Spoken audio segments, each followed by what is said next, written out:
March 11, he had a bone spur removed from his right elbow. So the Mets are a half a game in front of Philadelphia, and they are really hanging on. And Randy's first pitch in for a strike, and the count 0-1. Angel Pagan is from Puerto Rico. He was a fourth-round pick by the Mets, but that was 10 years ago. Now the strike one pitch on the way. Pagan swings and promptly bangs it up the middle for a clean base hit. So Pagan leading off with a single. We'll take a look at the Dodgers with the leather. They shape up in the outfield. Pierre, Kemp, and Ethier. The infield, Castro at third with Wright sitting down for the moment. Then for Call and Hudson and Loney in the battery of Wolf and Martin. For the Dodgers, Casey Blake has a tight hamstring, and that's why Castro is playing third, although Casey could play in an emergency as he becomes a spectator, at least for a little while, with Brad Osmus and Mariano Duncan. Throw over the first. Pagan jumps back on the bag. The Mets ran wild in a 3-game series against the Giants. They stole 13 bases in the 3 games, 7 in 1 game. So Pagan over there, Wolf to the plate, and slips it in for a strike to Luis Castillo. So Castillo, who had a couple of stolen bases against Pittsburgh, but since he joined the Mets 2 years ago, he has stolen 33. So Jerry Manuel has his ball club running and running very, very well. Castillo waiting, swings, hits a roller to short for Call. A quick feed to Hudson, who turns it to Loney, and they get the double play. So Luis Castillo hits into the double play, and for Orlando, he had to really get out of the way because Angel Pagan was coming in a hurry, but right at the bag. So the DP 6-4-3, and just like that, 2 down. And the batter now will be Carlos Beltran, who is off to a sensational start. Beltran, among other things, has hit in 22 straight on the road. Overall, batting .378 with a half a dozen home runs, 28 runs batted in. Right-hand batter waiting, and Beltran takes a strike, and the count 0-1. With that .378 batting average, he's second in the league. He has hit in 35 of the Mets' 37 games, as well as 22 on the road. He has a personal 11-game hitting streak. And in looking at his work, he has worn out Randy Wolf. He's hitting .379, 3 home runs against the left-hander. The 1-1 pitch on the way, and Beltran has a look, and that's low. Ball 2, 2-1 the count. So Randy Wolf would certainly have his hands full tonight. This is a different New York Mets team than in the past. And among other things, facing somebody like a Carlos Beltran is quite a challenge. Beltran was the American League Rookie of the Year 10 years ago. The 2-1 pitch way inside, ball 3. You know, Carlos Beltran and Barry Bonds are the only major leaguers to have hit 8 home runs in one postseason. Beltran did it for Houston 5 years ago. Bonds for the Giants 7 years ago. And the pitch to Beltran is low, ball 4. And that will bring up the somewhat amazing Gary Sheffield. It is hard to believe that all the years have flown as Gary Sheffield makes his way up to the plate. While Gary's was with the Dodgers, he turned in some marvelous years. And I always remember he had an interview once, and the interviewer said to Gary, "How long do you hope to play?" And Gary Sheffield said, "I don't hope to play. I will be playing till I'm 41. Well, he'll be 41 in November. He takes a big curveball for a strike, and the count 0-1.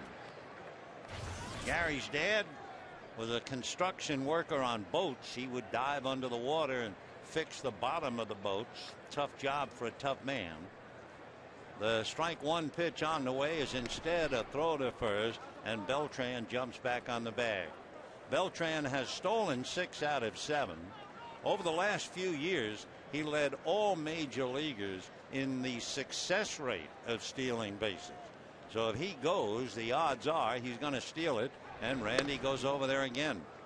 So 2 out, Sheffield at first, just the start of the ball game.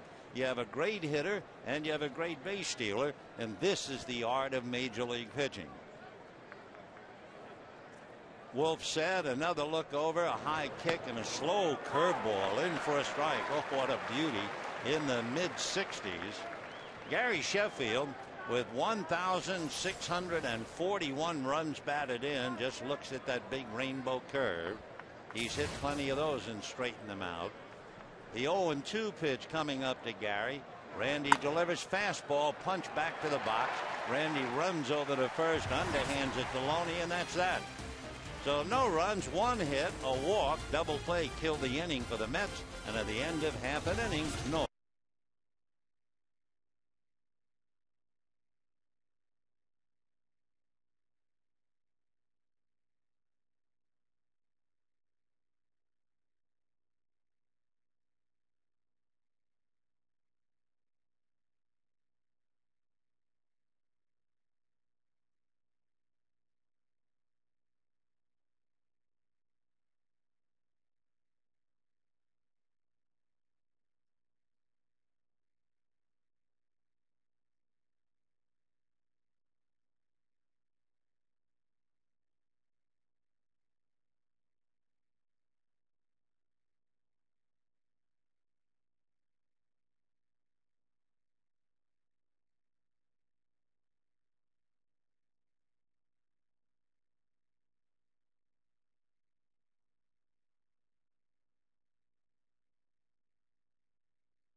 Sheffield on a good fastball. Now let's take a look at the Dodger lineup. Juan Pierre in left field, Rafael Furcal at short, Orlando Hudson at second. Andre Ethier hits cleanup in right, followed by Russell Martin, James Loney, Matt Kemp, Juan Castro playing for Casey Blake, and Randy Wolf on the mound. Temperature a very comfortable 71 degrees, and on the mound 31-year-old Tim Redding, who was a pick by the Astros 12 years ago, in his 8th season, ready to go to work on a blazing hot Juan Pierre, who has a look at a strike, and the count 0-1. Juan Pierre, taking over left field, has done just that. Over the year, hitting .419. He has a look at a pitch low, 1 ball and 1 strike, but he's actually been doing better than that. On the road trip, is hitting .407. He has hit safely in 14 of the 15 starts. And the next one, he checks up. It's high and inside. Ball 2, 2-1 the count. In the last 10 games, Juan Pierre has taken your breath away. He's hitting .465 over that stretch. So Redding into his windup. Tin comes back high and away. Ball 3. Tim Redding is from Rochester, New York. Going way back, he was the Texas League Pitcher of the Year. Interesting relative in the Redding family, the pitch to Pierre a strike. His great aunt, Joyce Randolph, played Trixie on The Honeymooners. Remember the great series with Jackie Gleason and Art Carney? In fact, that's still in syndication, I'm sure. 3-2 pitch to Pierre is taken low, and a rabbit is loose as Pierre jogs to first base. So Redding will have to worry about Pierre, who has stolen 7 out of 10, and the batter now will be a struggling Rafael Furcal. Furcal on the road trip hit just .167. In his last 3 games, he's just 2 for 15. So his average now has gone down to .233. Remember, though, with all of his struggles, he has 12 leadoff home runs as a Dodger. Throw to first. Pierre diving back to the bag.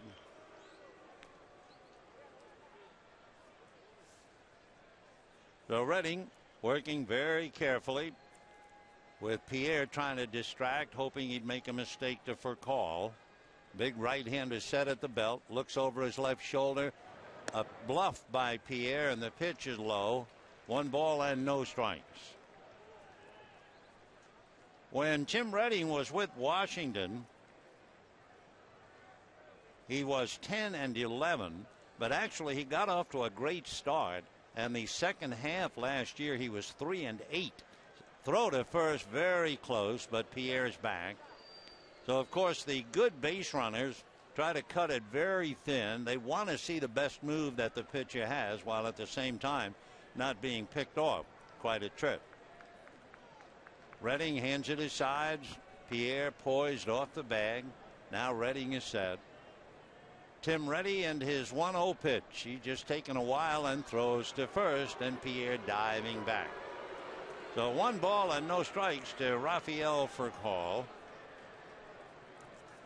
Tim Redding had foot surgery, and then when he came to spring training with the Mets, trying to catch up, he had tendonitis in the shoulder. Here's the 1-0 pitch on the way. Redding very deliberate, comes to the plate, and Furcall takes a strike. For Tim Redding, of course, he has a chance to look around at the surroundings. The last time he made a start at Dodger Stadium was April the 17th, 2005. So welcome back, Tim. Basically fastball, sinker, curve, change, added a slider a couple of years ago. The 1-1 pitch on the way to Rafael Furcall is instead another throw to first. Of course, the throws to first have a lot of purpose, trying to pick him off, also trying to take a step away from him, and you'll hold the ball and freeze the runner who's on his toes, and then maybe he drops down on his heels, and every time he has to dive back, that's energy expended. There he goes, and the pitch, a ground ball by the diving first baseman Tatis, and in a blink of the eye, there are Dodgers at first and third with nobody out. So Tim Redding, no doubt bothered so much by the presence of Juan Pierre, and with Pierre going and Tatis coming off the bag, he was still able to ground it by the diving Fernando Tatis, and Pierre goes to third. So Dodgers in business, first and third, nobody out, and Orlando Hudson coming up, and a little smile on the face of Rafael Furcall, on the words of Mariano Duncan, feeling much better about coming up with that hit. So here's Hudson. Had another good road trip. Hit 385 on the trip. 10th in the league, hitting 340. So the Dodgers, a run-producing ball club, and Redding in trouble in the first inning. Fastball low. Nice save by Ramon Castro behind the plate. 1 ball and no strikes. So Redding is in trouble right away. Last year, by the way, left-hand hitters hit 13 home runs and hit 277 against him. Right-handers hit 274 with 14 home runs. So first and third, nobody out, and of course they have to worry about Furcall. A set by Redding. Now he's ready. Tim deals, and it's swung on and foul back. 1-1 the count to Orlando Hudson. Hudson has a hitting streak. He has hit safely in 8 in a row. And on deck, Andre Ethier. For Hudson, he's had a great May, and that's another thing about these two teams. Each team has enjoyed the merry month of May. Right out of Camelot. Throw to first, and Furcall back on the bag. The Mets are 12-4 in the month of May. Jerry Manuel's club doing everything right. The Dodgers, meanwhile, are 11-5 in the month of May. So Joe's club just one back of the Mets in that area. 1-1 the count to Orlando Hudson. Redding in a mess at the belt, checking runners at the corners. Hudson then lays off a pitch up around the shoulders, and the count now 2 balls and 1 strike. So Tim Redding, 31 years old, originally with the Astros, made it with the Astros for a few years, then the Padres, briefly with the Yankees, and then the last 2 years with the Washington Nationals. Right hander ready, another look. Now the 2-1 pitch, instead a stride to third, a look at first. And for Tim Redding, he is surrounded by assassins. He has speed at the corners in Pierre and Furcal, and he is a very good hitter in Orlando Hudson at the plate. Dodgers trying to get the jump. Redding out of a stretch, another fake, another look. 2 balls and 1 strike the count. So first Redding was bedeviled by Juan Pierre. Now he's upset not only by Pierre, whom he can see, but also for Call behind him, not to mention Orlando Hudson waiting at the plate. 2-1 pitch, and it comes to the plate, swung on, little ground ball. Tatis goes to the plate, poor throw, and Pierre is in head first to score. Had Tatis made the throw to the third base foul line, then Castro might have had a chance to block it. Instead, the throw was on the first base side of home plate, and all Castro could do was lunge for it, and Pierre was able to get in under the tag easily.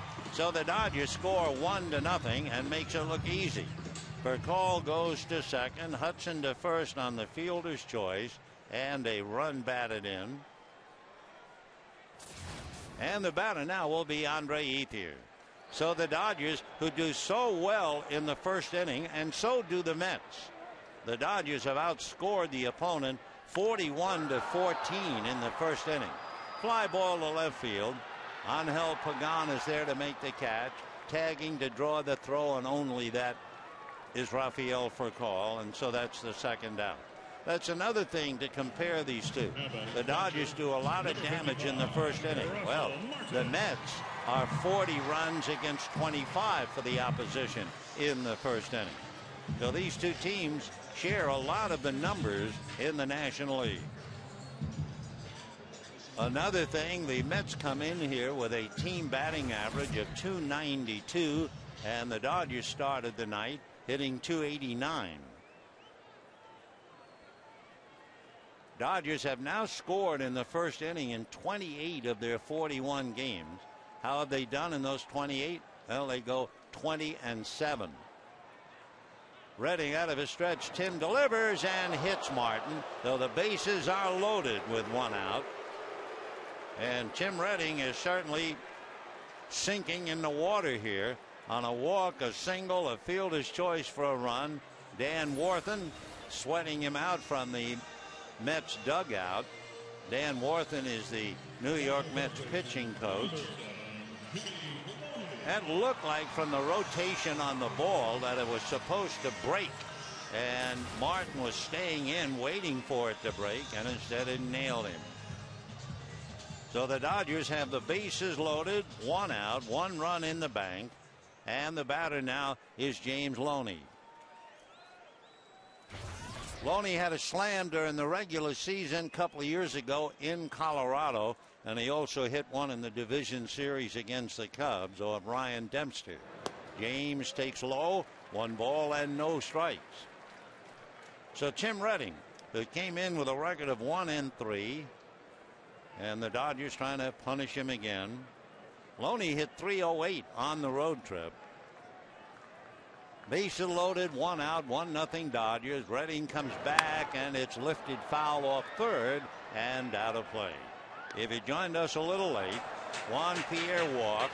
Furcal single to right. Pierre in motion went all the way to third. Little dribble to first. Pierre beat the throw to score. Then after Ethier flied out, Martin is hit by the pitch. So Furcal, Hudson, and Martin are out on the lines. 1 out and a 1 ball, 1 strike count on James Loney. A hard press. Tim Redding looks in to get a sign. Set at the belt, and the right-hander delivers, and it's swung on, a high fly ball to left center and not deep. Beltran on the run makes the catch. A strong throw, not in time. Furcal will score, and the other 2 runners move up. Carlos Beltran cut in front of Angel Pagan. He's the captain out there with a great arm. He made it close, but that's about all. Might get some runners, but you're not going to get Rafael for a call. One other thing, Beltran, and looking at the videotape, actually had to re-grip the ball before he let it fire. What he might have done is spun the ball in his hands to get a good grip of the seams, but the throw was late. He just cut across, and you could see him just kind of hold on to the ball 1 split second later, and the throw right on the money, but an eyelash blink late. So Beltran almost, but no cigar, and the Dodgers lead 2-0 as Loney cashes in for a call. Matt Kemp up there with first base open, and for Randy Wolf, he's leading 2-0 here in the first inning. Redding out of a stretch, right-hander delivers inside under the elbows to Matt. Kemp hitting .287. He has 4 home runs, 25 runs batted in. He had a big road trip, hit .348. So Matt Kemp waiting. Dodgers lead 2-0. They only have 1 hit. Back comes Redding. Hard ground ball picked nicely by David Wright, who throws low to first. Tatis made a good play, and the inning is over. But the Dodgers 2 runs, 1 hit, lead 2, and at the end of an inning, Dodgers 2, Mets nothing.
Second inning, and for the Mets trying to come back now, they'll have David Wright, followed by Fernando Tatis, and then Ramon Martinez.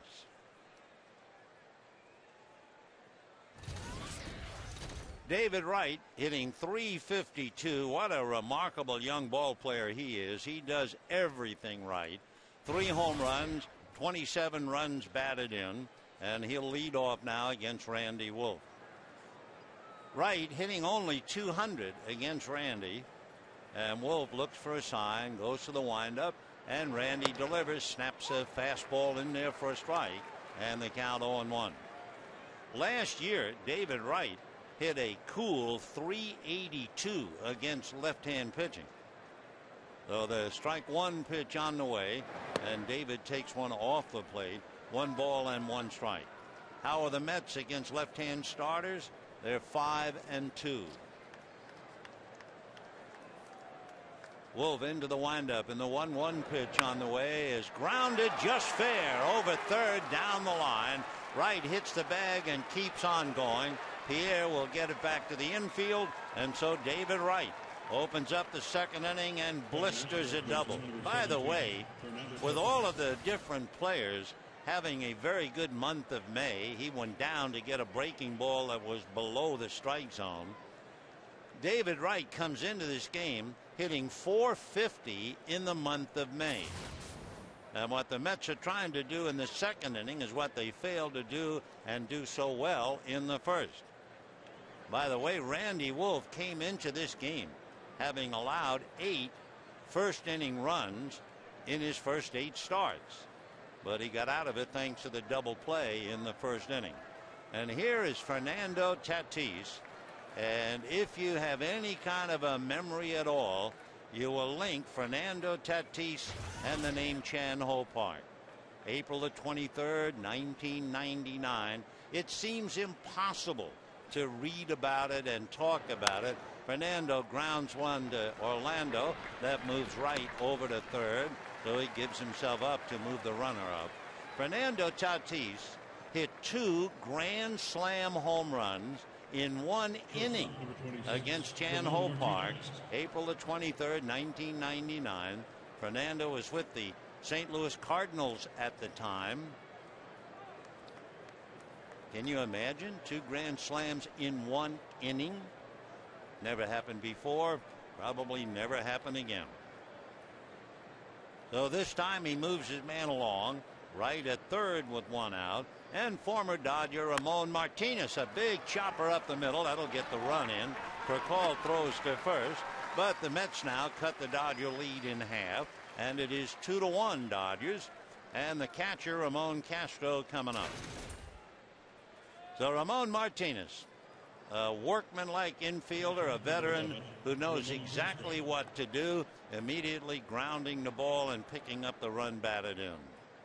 So there were 2 good at-bats. The at-bat by Tatis going to the right side to move his runner over, and then Ramon Martinez making sure he made contact on the ground.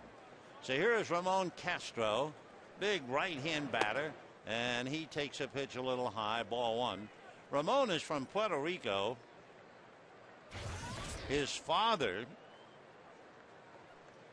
was a very interested baseball fan. And Benji and Jose Molina live nearby in Vega Baja, Puerto Rico. And Molina's father was Castro's Little League coach. Ramon takes a pitch low, 2-1. So he was not only exposed to a couple of teammates he could catch, but also the father of those 2 catchers. And he was a first-round pick by the Astros. 2-1 pitch on the way, swung on and foul back. He is very big. He is 6'3", 245 pounds, and as always had to watch his weight, as you can well imagine. But he's had a long career. First round pick by the Astros and spent about 5 years with the Marlins and then with the Mets. Swings, doesn't get it, down he goes, and that's the inning. But the Mets come up with a run. David Wright doubles and a couple of ground balls pick him up. And at the end of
Tim Redding, who was no doubt distracted by the presence of both Pierre and Furcal, gave up 2 quick runs in the first. However, the Dodgers get one back, and it's 2-1 Dodgers in the second inning. Juan Castro will start it off, spelling Casey Blake at third base. Castro 2 for 4 on the road trip, has done very well in limited service. And Juan takes high, ball 1. In his last 3 starts, Castro is 7 for 12. He scored 4 runs yesterday in Florida and hit his first home run of the year. He takes a strike on the outside corner. 1 ball and 1 strike to Juan Castro. So the veteran right-hand batter, followed by Randy Wolf, and the 1-1 pitch on the way, swung on and fouled back. 1-2 the count.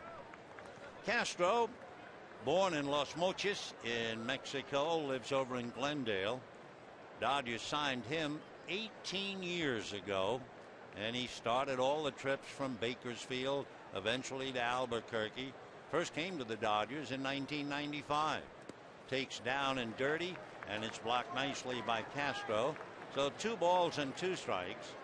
So we have 2 Castros around the plate. Ramon the catcher, Juan the hitter. One from Puerto Rico, the other from Mexico. Outfield straightaway. 2-2 pitch is swung on and fouled away off to the right out of play.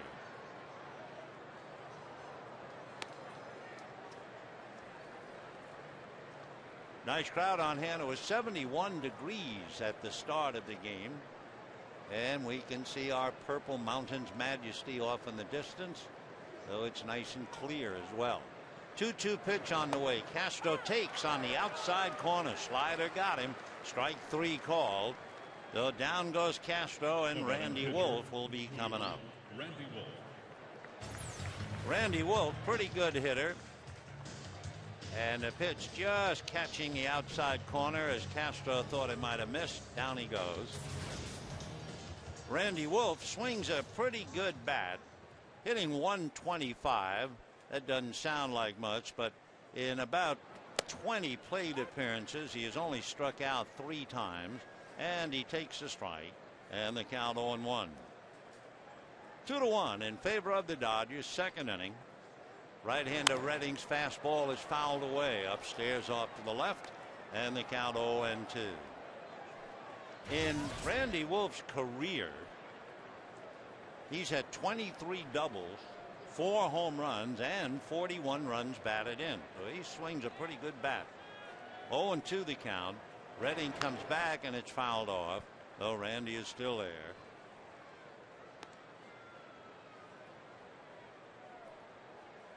It was back on 2004 that Randy Wolf hit 2 home runs in 1 game against Colorado. He tries to hold up on a bad pitch, and he can't do it. So Wolf strikes out, 2 down, and the batter will be Juan Pierre. You know, Russell Martin, Steve Garvey, and Ron Say invite you to swing for the fences under the lights at Dodger Stadium. That's June the 15th. Take batting practice, take photos with the Dodger trio, get free autographs. Space is limited, so buy now at Dodgers.com/underthelights or call 323-224-2646. So Redding strikes out 2 here in the second inning. Juan Pierre, it's a ground ball to the right side. Up with it there is Castillo to get him. And so Redding turns things around in a hurry in the second inning. And at the end of 2, as Tim walks off, Dodgers 2, Mets 1.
Dodgers 2, Mets 1. Tim Redding will be making his first plate appearance of the year. Then it'll be Angel Pagan and Luis Castillo. Randy Wolf's first pitch, fastball in for a strike, and the count 0-1. 2 runs, 1 hit for the Dodgers. That was a single by Rafael Furcal. 1 run, 2 hits for the Mets. Strike 1 pitch is swung on and fouled back, and the count 0-2.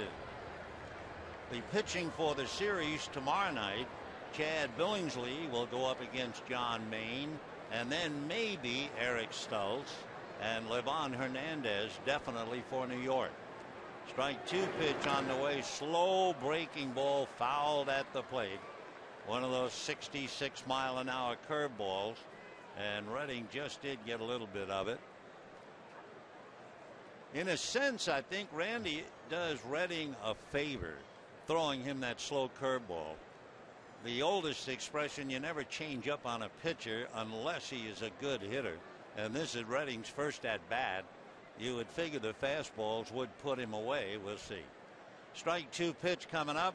Randy's fastball is swung on and missed. See you later. I mean, there's just no sense fooling around with a pitcher his first at bat. So that also means 2 strikeouts for Randy. And the batter now will be Angel Pagan, who singled to open up matters in the first inning, only to have Luis Castillo ground into a double play. Pagan, growing up, he loved boxing. He idolized Felix Trinidad, if that name rings a bell in the world of boxing. And the first pitch, the right-hand hitter, he shows bunt, takes a strike. And although he spent a lot of time in the ring, he realized that his abilities were in baseball. But as he said, getting in shape to fight really gets you in shape. Strike 1 pitch, and Pagan takes off speed and away. 1 ball and 1 strike. Some of these kids, it's remarkable that they ever could get out from where they started.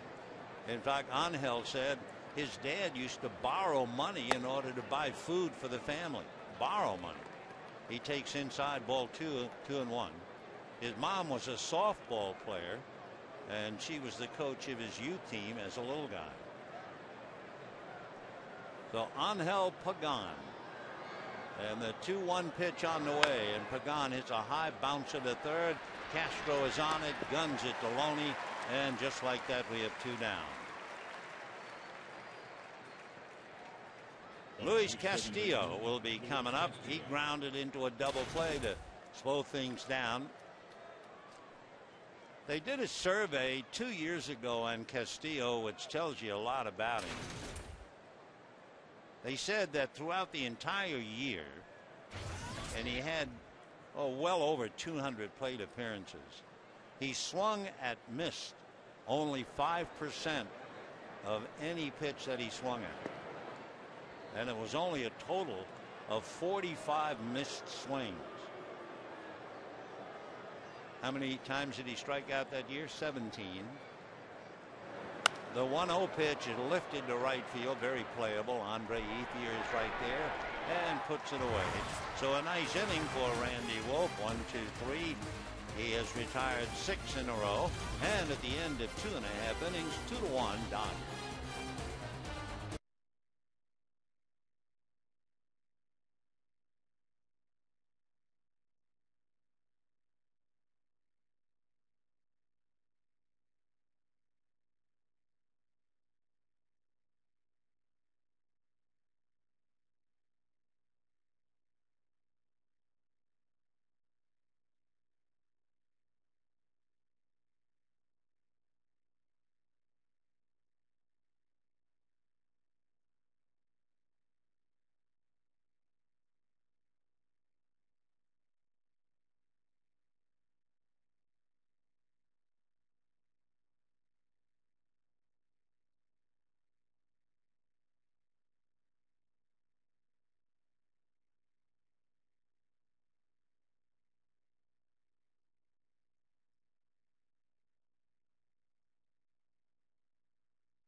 this game.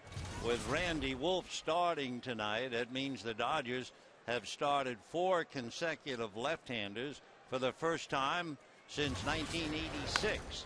Furcal slaps a bunt to the left of the mound, and Redding makes a good play to throw him out. And just like that, 1 away in the 3rd inning. If you have a good memory in 1986, you might remember Valenzuela, Dennis Powell, Rick Honeycutt, and Jerry Royce. So 1 quick out as Furcal tried a bunt away aboard, and Orlando Hudson coming up.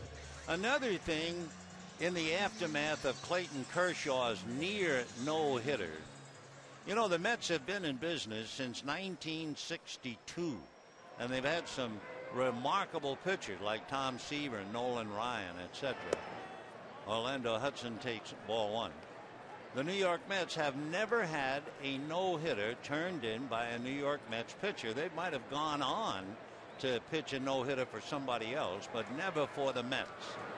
The 1-0 pitch is strike. And in the Mets history, they have had 33 one-hitters. The Clayton Kershaw came awfully close to doing what a tremendous number of Mets pitchers have failed to do. And of course, at his tender age, he will be heard from again and again. And when I heard about Clayton Kershaw pitching the one-hitter, I remembered, I wasn't sure of the year, about 1971. San Diego had a pitcher named Clay Kirby. Here's the 1-2 pitch on the way, and Hudson takes low ball 2. And one of our favorite people, a former Dodger who was the skipper, Clay Kirby, was pitching a no-hitter, and he was taken out in the 8th inning. The 2-2 pitch at low ball 3. Taken out because he was too young.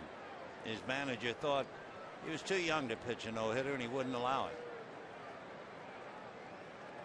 Well, Kershaw was right on the thin ice for Joe Torre until Cody's double. Pitch swung on, foul back, and they count 3-2. Orlando Hudson reached on a fielder's choice in the 1st inning that scored Pierre on a little ground ball wide of first. A play that a lot of first basemen are going to make, but Fernando Tatis is certainly out of position playing first base. Meanwhile, Orlando takes inside for ball 4.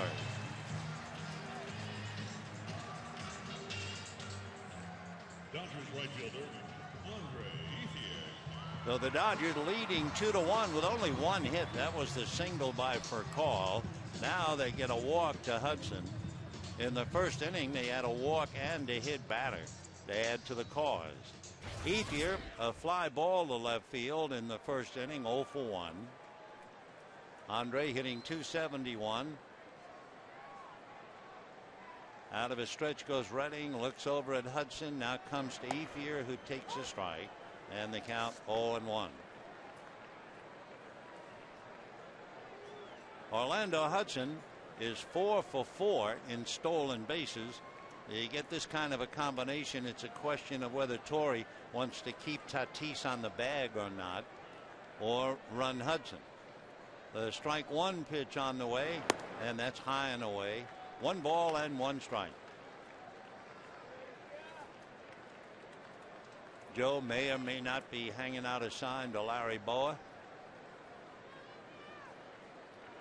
2-1 in favor of the Dodgers, bottom of the 3rd inning. Now the 1-1 pitch on the way.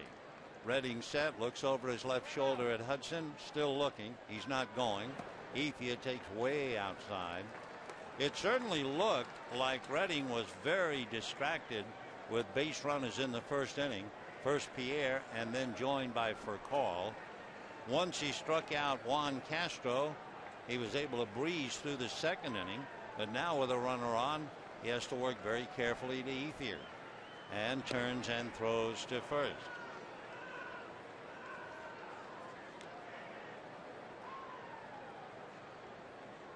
Two and 1 to count. Andre Ethier, Russell Martin on deck.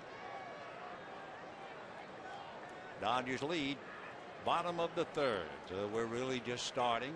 The 2-1 pitch. Ethier has a look, and that's a strike. 2 balls and 2 strikes the count.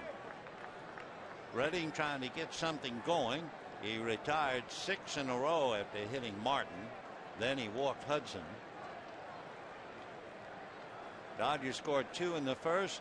Mets had David Wright double and score in the second. Redding at the belt, and the 2-2 pitch coming up. Redding delivers, and it's a check swing on a pitch low, and it's going to be more than a check. It is a bum check, and down goes Ethier, rung up by Mike DeMuro, the third base umpire. So 2 down, and the batter will be Russell Martin. You know, you can purchase an infield reserve or Loge box ticket. The Dodgers and Mets tomorrow night. Pay $15, a savings of well, that's 50%. Visit Dodgers.com/eSavers and a promo code Loney07 to save big on your next trip to Dodger Stadium. So Ethier strikes out. 3 strikeouts for Redding. And now Martin with 2 out, Hudson at first. And the pitch to Russell is swung on, hit in the air to left center. Beltran cruises over, picks it off, and that's that. No runs, no hits, 1 man left. And at the end of 3, Dodgers 2, Mets 1.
National Tent event for great deals on reliable vehicles. Look closer. Nissan delivers. And by Southwest Airlines. Low fares with no hidden fees. Book now at Southwest.com, where what you see is what you pay. Dodgers 2, Mets 1, and we go to the 4th inning. Carlos Beltran followed by Gary Sheffield and then David Wright. That's not exactly a walk in the park if you're the pitcher. Beltran walked in the first inning. Carlos hitting .378. Checks in at the plate. And here we go. Fastball strike. 0-1.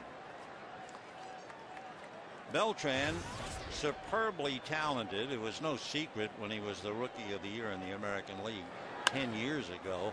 This time lifting a pop fly to shallow center. Kemp coming in a hurry. Kind of goes by. And I don't think he touched Orlando Hudson. Hudson went to the ground to preserve life at that. So he and Kemp barely brushed. And I know Orlando is saying to the umpire, I don't want to bump into him. I mean, Matt is a big man, and Orlando just ducked for his life. And you can just read the lips of Kemp. I got it. You can have it, says Hudson. 1 away. Now Gary Sheffield.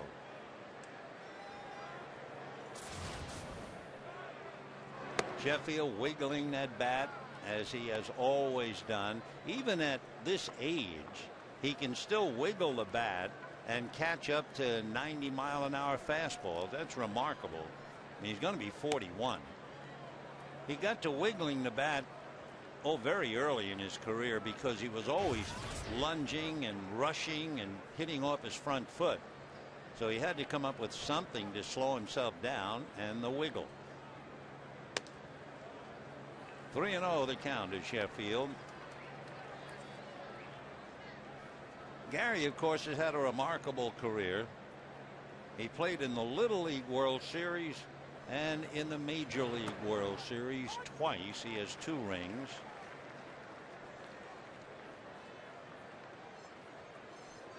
Down in the Florida area, the Tampa area, he's related to Doc Gooden. And ball 4. So the tying runs aboard with 1 out in the 4th inning, and the batter will be David Wright. Tonight's trivia question is rather appropriate. We were talking about left-handers. Who are the only 3 lefties to win 100 games with the Dodgers? 100. Well, David Wright checks in. He doubled over third, came around to score a run. So Sheffield representing the tying run at first. Gary has not done much running. He is 1 for 2, probably busted hit and run plays. Slow curveball is hit down the left field line. Pierre in a dead run makes the catch. Juggles, holds on to the ball, and Sheffield has to get back to first base. Fine play by Juan Pierre, taking an extra base hit away from David Wright, sprinting towards a foul line. And Juan able to catch up to it. The ball spinning around in his glove, but he was able to hold on to it and then get it back in. So 2 down. Sheffield holding at first. Wright looked for a moment like he was certainly going to tie up the game, and then Pierre took it away from him. Now the batter is Fernando Tatis, and he takes ball 1. Tatis is kind of interesting, not only because of the 2 grand slam home runs in 1 inning against Chan Ho Park here. He actually quit baseball for 2 years. The 1-0 pitch is swung on as a line drive softly hit right at Orlando Hudson, and that's that. No runs, a walk, but the big plug turned in by Juan Pierre, and at the end at 3.5, 2-1 Dodgers.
By Verizon, America's largest mobile-to-mobile calling family. 2-1 Dodgers on a beautiful evening here in Los Angeles. 2 runs, 1 hit for the Dodgers. That was a single to right by Rafael Furcal, and it set up the 2 runs in the first inning. The Mets had David Wright double and eventually come around on a couple of ground balls. And here we go in the 4th. James Loney, ball 1. Loney had a scoring fly ball in the first inning.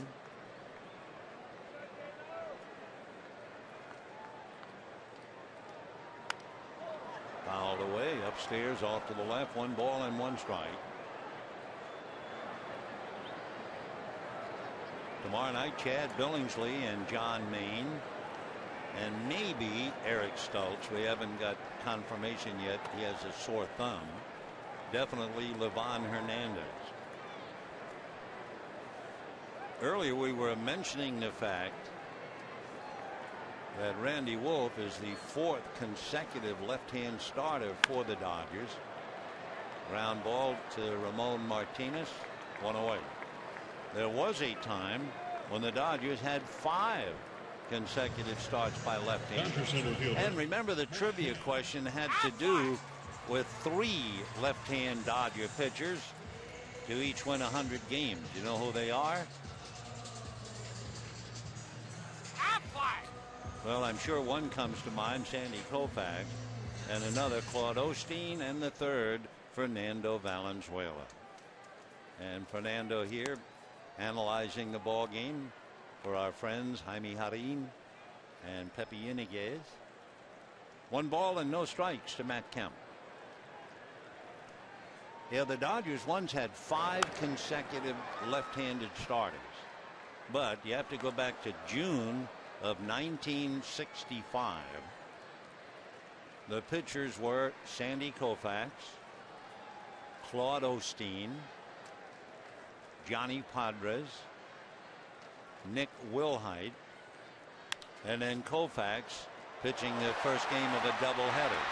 Kemp is going to be safe at first on the bobble by Ramon Martinez, playing for Jose Reyes, and of course they really miss Reyes. Ramon just called up, just allowed the ball to play him. The Kemp is aboard. That figures to be an error. For Jose Reyes, he's made 5 errors all year. And of course, for Ramon, just called up. He boots one, but he's had such a long career. An error certainly isn't going to bother him. And the batter is Juan Castro.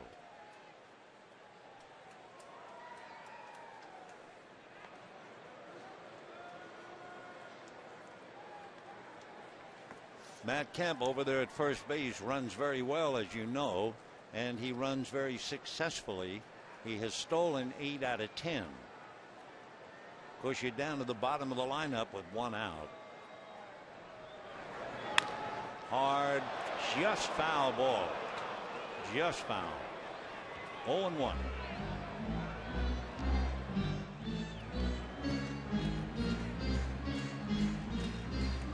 Two runs on 1 hit for the Dodgers.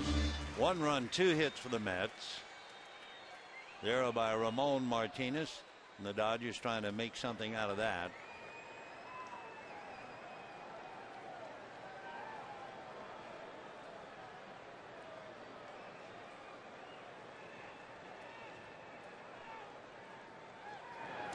In the dirt, gets away from Castro.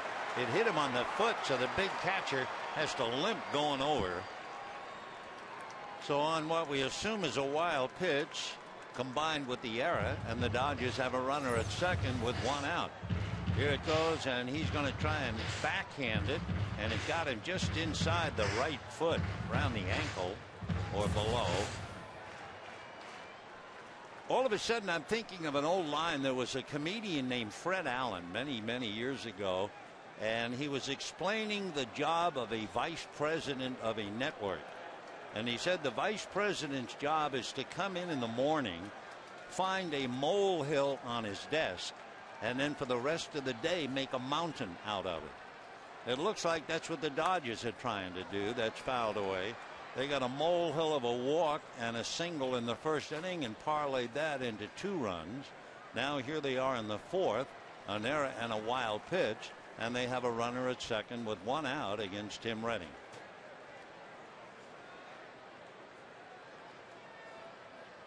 Two to 1 Dodgers. Will it be a mountain or a molehill here in the 4th? Popped up, shallow right field. Castillo going out, makes the catch, and holding up his Kemp. So the batter now will be Randy Wolf. He struck out in the second inning. Pitcher number 21, Randy Nice play Wolf. by Luis.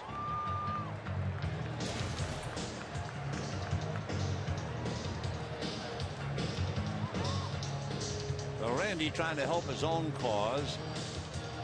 Matt Kemp at second with 2 out.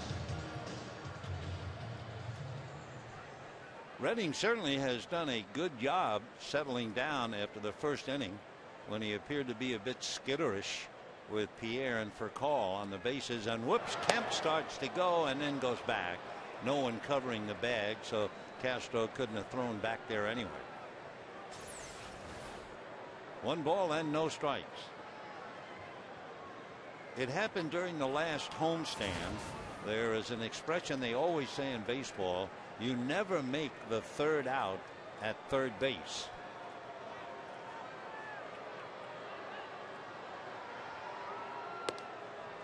Ball 2, but that big fake by Matt Kemp was certainly enough to put a thought in the mind of Tim Redding. Boy, he really came flying off the bag. 2-0 the count to Randy Wolf. 2-1 Dodgers, bottom of the 4th.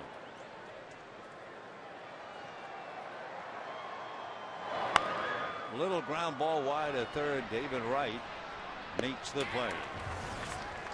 So nothing happens for the Dodgers except, and that's always important, they get the pitcher out of the way. They lead off the next inning with Pierre, and they lead 2-1.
AT&T, the nation's fastest 3G network. AT&T.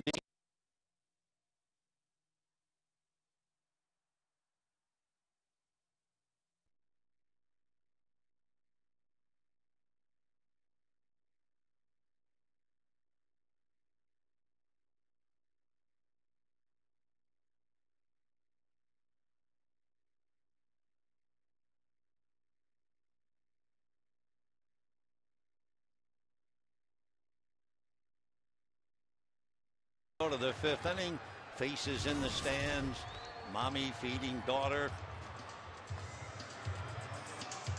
Always fun to, when the crowd gathers, to just look around besides concentrating on the game. 2 runs, 1 hit for the Dodgers. 1 run, 2 hits for the Mets. Randy Wolf now ready to go after Ramon Martinez, Ramon Castro, and Tim Redding, the bottom of the Mets lineup. Interesting. In each of the last 3 innings, Randy Wolf has used only 10 pitches. So he's made 42 pitches in 4 innings. The last game he pitched against Philadelphia, he went 6, allowed 1 earned run, but he made 113 pitches. So he's way ahead of that. Here's Ramon. 1 ball and no strikes.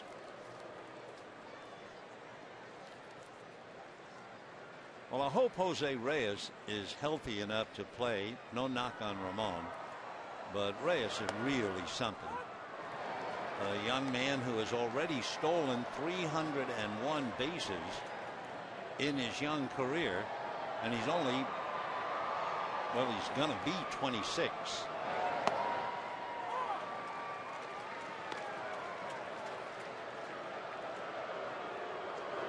looking back at Reyes' stolen bases, 2 years ago he stole 78. So the Mets really miss him. High fly ball to straightaway center. One down.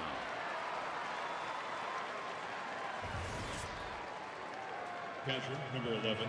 Reyes, by the way, if he were in the lineup, hitting right-handed, he is a switch hitter, but Reyes hitting right-handed is batting .379. So the Mets are a bit short-handed beginning the series anyway. One down, and here's Ramon Castro. Castro struck out in the second inning. Fouled away.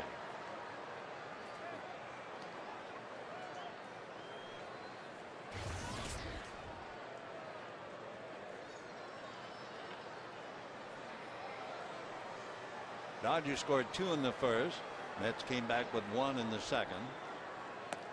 Off speed, outside, 1 ball and 1 strike.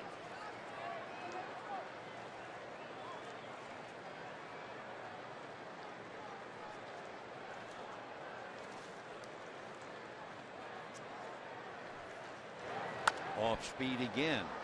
That big slow curveball, that one was 65 miles an hour. So Randy, with a minimum number of pitches so far, finds himself in the 5th inning leading 2-1.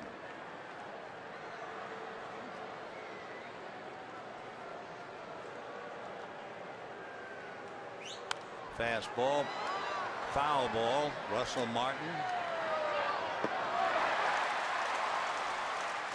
So 2 down here in the 5th inning, and Jim Redding will be coming up.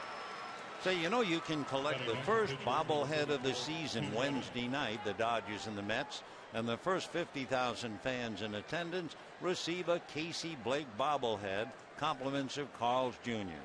So call 866-DODGERS or visit Dodgers.com today. The man from Indianola, Iowa. Bobblehead. Redding struck out in the 3rd inning. Ball 1.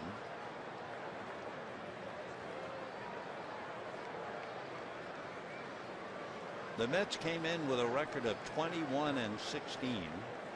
The Dodgers came in with the best record in the league, 26-13.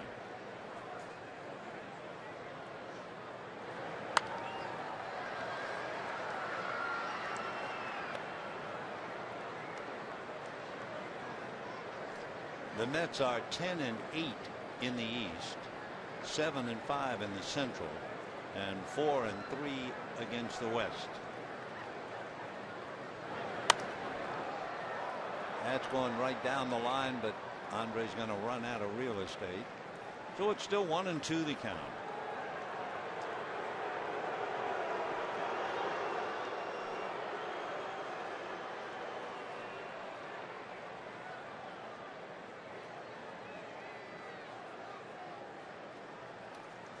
One ball, 2 strikes. Fastball lined into right field, base hit. Remember back in the 3rd inning, Randy Wolf throwing some slow curveballs to Redding and then struck him out on a fastball. This time he tries to get the fastball by him, and Redding is waiting and just slaps it into right field. That would be hit number 3 for New York. 2 down, Redding at first, and here's Angel Pagan. Single to center, grounded to third, 1 for 2.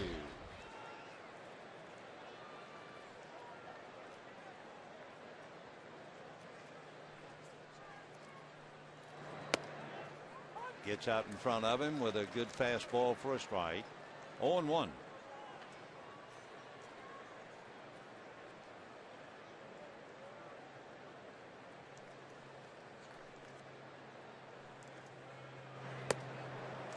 And 2.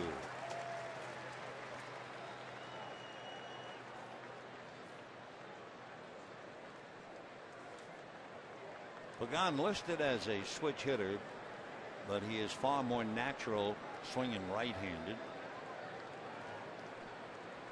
0-2. Fastball lined into left field. So an 0-2 fastball. And now Luis Castillo coming up with 2 on and 2 out. So Pagan in his leadoff role is 2 for 3. Listening to Luis Alicea, the first base coach. One of our favorite names in baseball, coaches at third. We saw Luis Alicea, but coaching at third, there is Razor Shines. Isn't that a good one? Razor Shine, yes sir. So 2 on and Luis Castillo coming up. Oh, let's see. There was an outfielder with the Atlanta Braves. His name was Wonderful Mons. Remember him? That was a marvelous name. Wonderful Mons.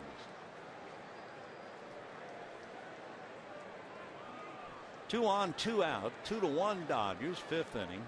And here's Castillo grounded into a double play and fly to right. Good hitter. Fastball strike. Castillo hitting .286. Luis for a month has been hitting .312. So he's trouble. 0-1. And he hits one foul down the right field line out of play. Castillo last year had 3 home runs. All 3 were against left-hand pitching. He does not have a home run this year.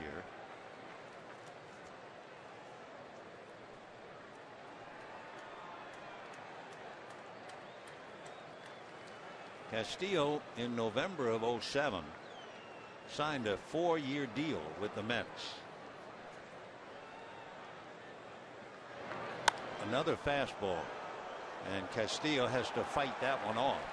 That was a good pitch. It was also a tribute to Castillo. You know, at one time it was back in 2002 when Castillo was with the Marlins. He had a 35-game hitting streak. He's also a terrific bunter, but that counts no balls and 2 strikes.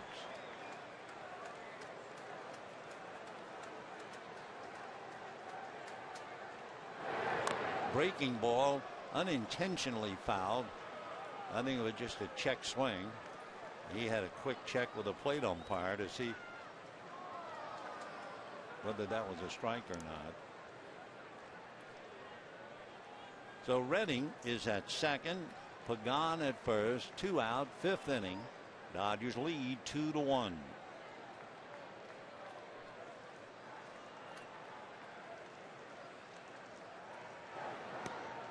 And ball 1.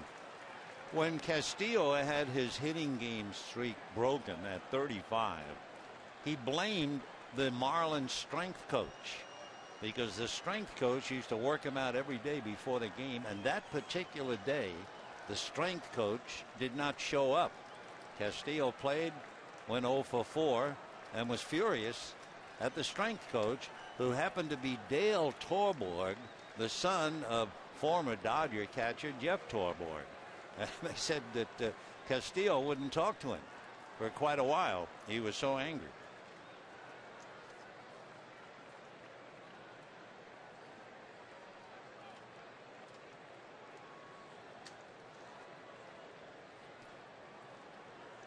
Luis, among other things, broke Ryne Sandberg's record of 123 straight games without an error. He's quite an all-around ball player. 1-2. Little fastball away. Bad ball. Down he goes. And the Mets blow a chance. And at the end of 4.5, 2-1 Dodgers.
AT&T, the nation's fastest 3G network. AT&T, your world.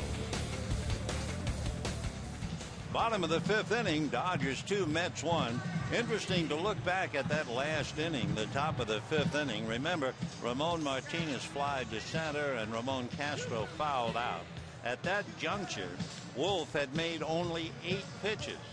And then the pitcher, Redding, came up with 2 out, and he wound up making 21 pitches in the inning.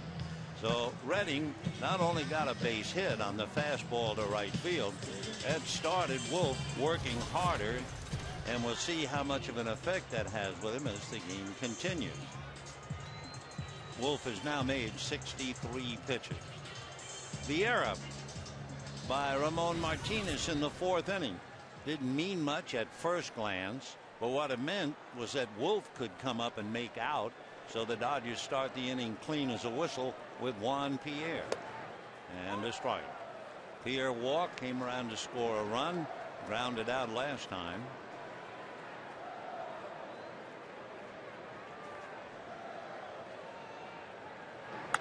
Fastball, and Pierre was late. 0-2. Dodgers had a single by Rafael Furcal in the first inning, and that's it, but they lead 2-1.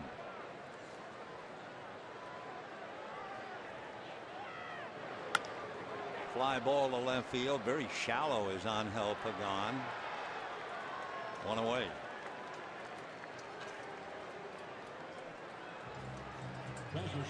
So 1 away, and Rafael Furcal coming up. In the first inning, after Pierre walked, Furcal pulled the ball, and Tatis, playing first, holding the bag on Pierre, jumped off to his right, and the ball went into right field instead. Then next time up, Furcal tried to slap bunt one past the mound, instead hit it back to Redding. Mets pull up the corners looking bunt.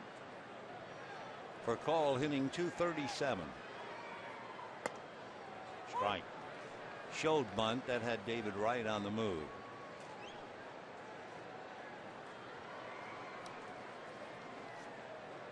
In 1-run games, the Mets are break even. That's a strike. The Mets are 7-7 in 1-run games. The Dodgers are a perfect 4-0 at home and 6-3 in 1-run games. Ball 1. I think Rafael would be the first to admit that he's been pressing. Don Mattingly has tried to get him to relax. A lot of this game is played between the ears. 2-2. Mattingly, who of course won batting titles, a steadying influence with all of the hitters. He has very good rapport with them. I guess trust is really the word. They trust him implicitly. So for Rafael, going after that ball that seemed to be perhaps out of the strike zone, seemed like he was reaching for it. He has now struck out 27 times. It's up there. Maybe it looks like a basketball from where he is, but it looked like it might have been out of the zone. So he has struck out as many times as Andre Ethier, more times than Orlando Hudson. So the struggle continues. Orlando reached on a fielder's choice, picked up a run batted in, and walked. He has hit in 8 straight. 0-1 the count. Chad Billingsley and John Maine tomorrow night. Livan Hernandez definitely, maybe Eric Stultz. Eric threw in the pen tonight to test that left thumb. 1-1. Fouled away. Tim Redding has certainly been around, so a lot of the Dodgers are familiar with him, and Hudson has a home run against him.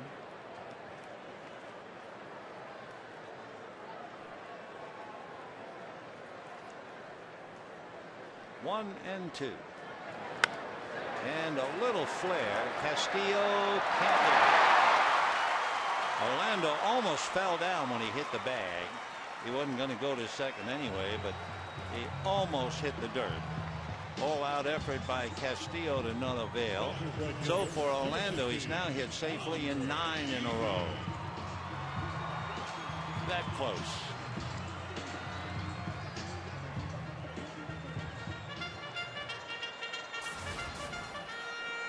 So Hudson with Andre Ethier at the plate. And again, to remind you about Hudson, he's 4 for 4 in stolen bases. And a strike, 0-1. Ethier flied to left and struck out 0 for 2.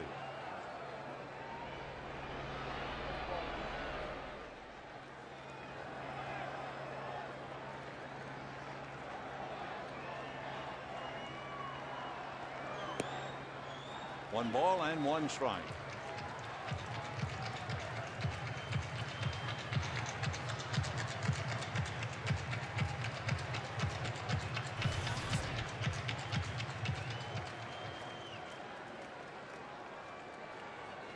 Dodgers and Mets in a 3-game series Thursday, an open date.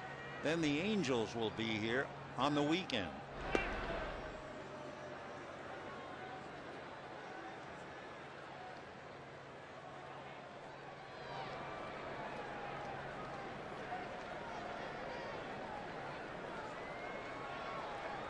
Dodgers 2 runs, 2 hits. Mets 1 run, 4 hits. Hudson goes. The pitch is hit in the air to center, and Beltran's at the other end of it. So no runs, 1 hit. Man left, and at the end of 5, 2-1 Dodgers.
Was always linked with funny story, but his name was Babe Herman.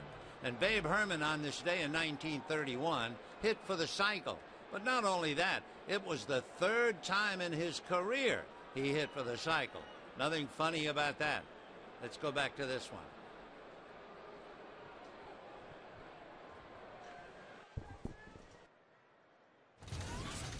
Two to one Dodgers. 6th inning. Carlos Beltran to start it off. One of my favorite Babe Herman stories. It was a very hot day in spring training in Florida, long before we had the fancy air conditioning. Oh, great pitch. That ties up Beltran, and it is going to wind up in Andre Ethier's glove. Big play by Andre. Wow. The Beltran fooled, little fly ball to right, 1 away.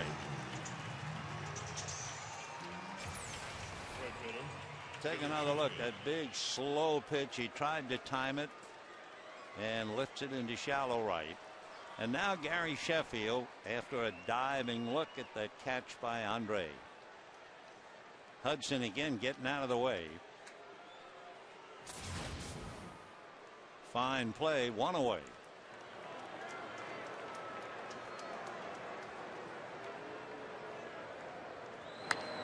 And that's going to be speared at third by Castro, and just like that, 2 down. The story they told about Babe Herman, brutally hot day in Florida, and he was all dressed up in a white suit, and a woman said to him, "My, Mr. Herman, you look nice and cool." And he turned to the lady and said, "You don't look so hot yourself." Not exactly what he meant.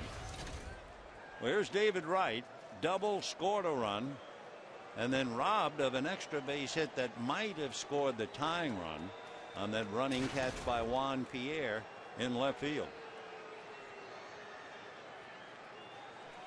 David hitting .354, 3 home runs, 27 runs batted in. He is so popular in New York, Delta Airlines named a flight after him. And it had nothing to do with the last name of Wright. It had a lot to do with his popularity.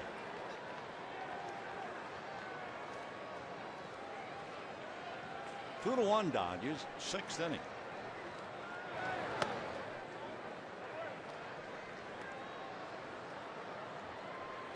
David, among other things, started the David Wright Foundation to fund centers fighting multiple sclerosis. He's quite a young man.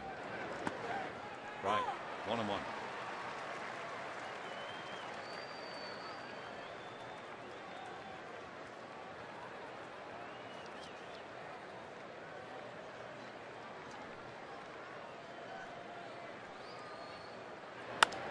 And slicing that one down the right field line, it's going to drop just fair for a double.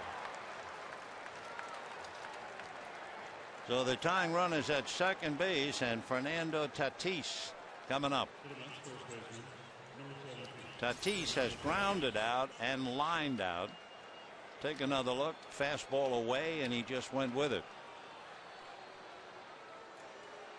Just fair, and then kicks up into the seats.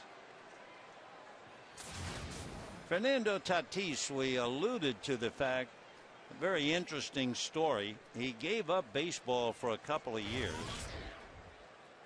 and he and his wife were talking about how their neighborhood needed a new church. They needed to build one. And Fernando told his wife, "Well, the only way we can pay to build a church, I got to go back to playing baseball." So he went back, signed with the Orioles, and about 4 years later, the church was built. Nice story. Curveball. 0-2.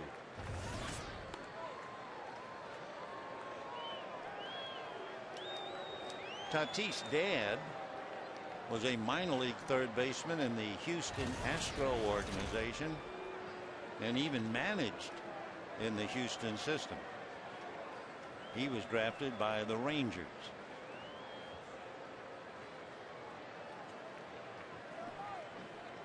(0-2). The question before the House, talking about Tatis, why did he quit those 2 years? The reason he quit, he said, he got tired of people talking about how good he should be.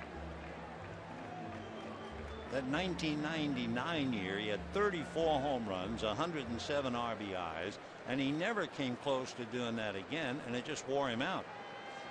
That's that old expression about whom the gods wish to destroy. They talk about what they could do, should do, and don't. Fastball, and he's a little late, fouls it away. Dodgers 2, Mets 1, 6th inning, 2 out. So far, and this is the Dodgers' 40th game, just about a quarter of the season, the opposition is hitting .196 with runners in scoring position, far and away. That's the best in the National League. In this spot tonight, the Mets are 0 for 3, and they're hitting .295 with runners in scoring position. And a line drive caught by Hudson, and they're denied again. No runs, 1 hit, 2 line drives, and at the end of 5 1/2, 2-1 Dodgers.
Right field, right there. Can't get much closer than that, and it was a huge play. Then Sheffield lined out, then David Wright doubled, and then Tatis lined out. Also remember, in the 4th inning, Sheffield walked with 1 out. David Wright hit what might have been an extra base hit. Juan Pierre made a great running catch. So the Dodgers are throwing their gloves at the Mets. And even though the Dodgers are being out hit, they lead 2-1. And here's Russell Martin. Strike. 0-1. Martin hit by a pitch, fly to center, 0 for 1, batting .279. He has certainly perked up with the bat. 1-1. Martin hit .333 on the road trip. Tim Redding has held the Dodgers to just 2 hits, and he's losing. Fly ball to right field. Gary Sheffield. 1 away. That'll bring up James Loney, who had a scoring fly ball in the 1st inning to pick up an RBI, and then last time I've grounded out. Chad Billingsley and John Maine tomorrow night. Livan Hernandez definitely for the Mets. We have to wait and hear from the Dodgers whether it would be Eric Stultz or not. If not, names like Eric Milton and Jeff Weaver bandied about. Ball 1.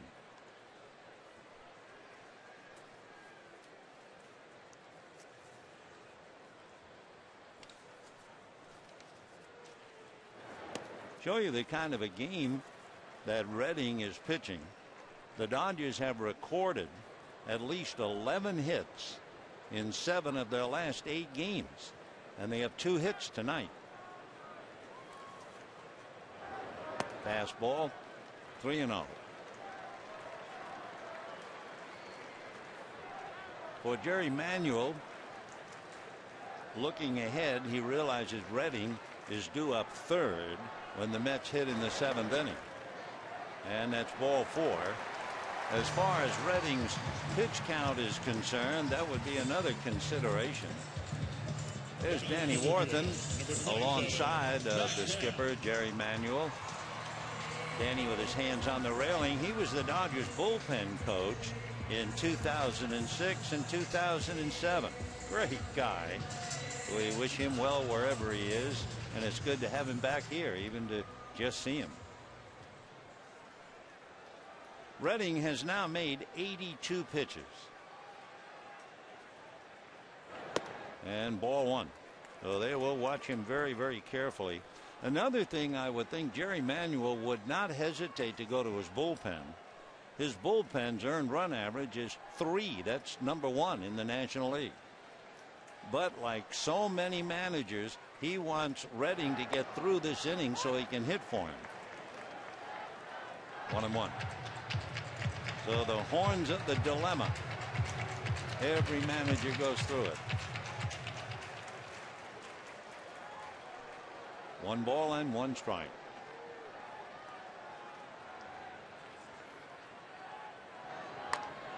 Little foul ball. 1-2 the count. Kemp followed by Juan Castro. Dodgers 2, Mets 1. Bottom of the 6th.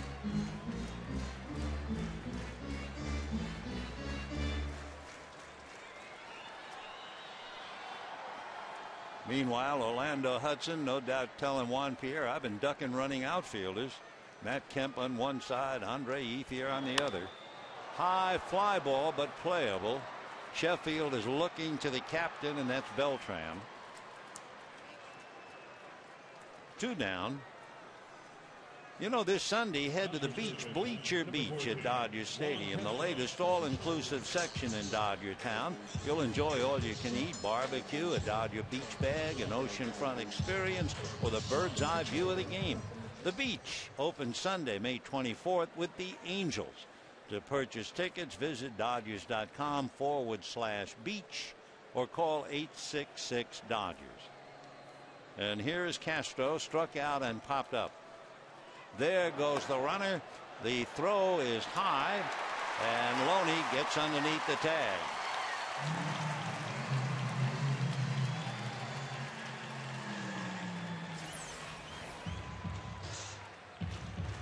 So Castro with a chance to pick up a huge run as James gets in there under the high tag. Awfully close. See the foot and the tag on the shoulder. Jerry Meals, the second base umpire, right there. So now they're going to walk Castro intentionally, and they'll take their chances in getting Randy Wolf out. Meanwhile, for Jerry Manuel, his bullpen stirs around, although there isn't anyone throwing for the moment, but they're moving furniture.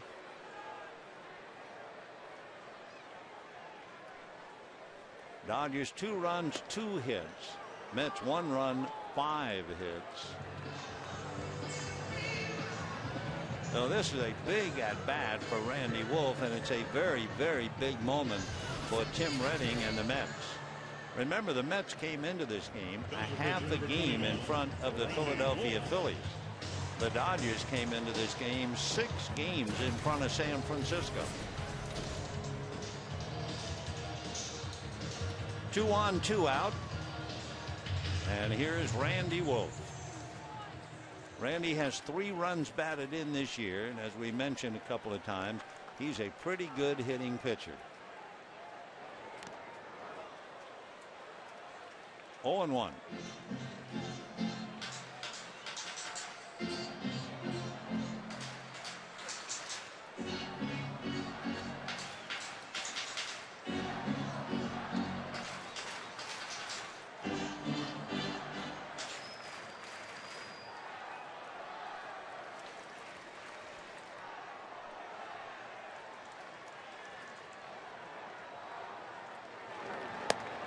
Out in front.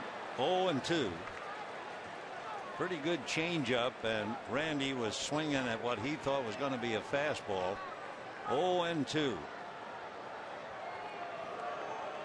Again, it certainly applies here. You don't change up unless it's a good hitting pitcher. Randy's pretty good. And a high fly ball to center, but Beltran is there. That'll be that. So we have 6 innings in the books, and it's a bestseller. Dodgers 2, Mets 1.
Quite a show tonight. Let's take a look. First of all, Matt Kemp avoiding Orlando Hudson and vice versa. Then the clutch catch by Juan Pierre and the sliding catch by Andre Ethier. All three hurling their gloves to stop the Mets in their tracks, and the Dodgers still lead 2-1. Tim Redding made 93 pitches, and the Dodgers were 0 for 6 with runners in scoring position against him. Whether he's coming out or not remains to be seen. Bobby Parnell was throwing in the Mets pen. That's a strike to Ramon Martinez. Upon close inspection, that's what Wolf is doing. 19 of 25 first pitch strikes. 19 of 25. Slow curveball, strike 2. He's had only 2 3-ball counts. He has walked 2.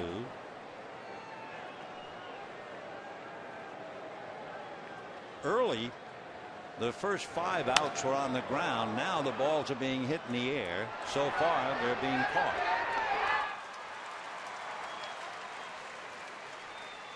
Where the first 5 outs were on the ground, 10 of the last 11 outs, the ball has been hit in the air.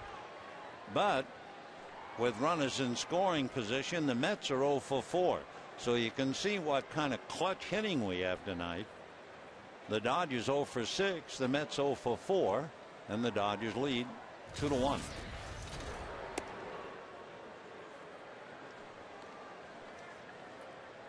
Daniel Murphy comes out on deck. He will bat for Tim Redding.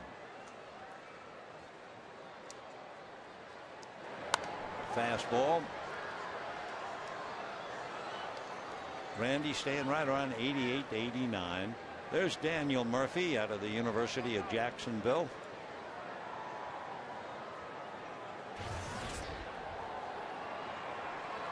One and one to Ramon. 2-1 to the big catcher.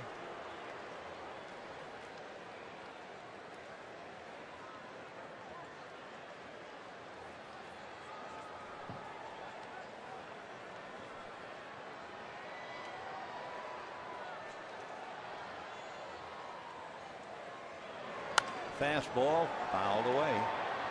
That fastball at 89. Good location. 2-2. Dodgers scored 2 runs on 1 hit.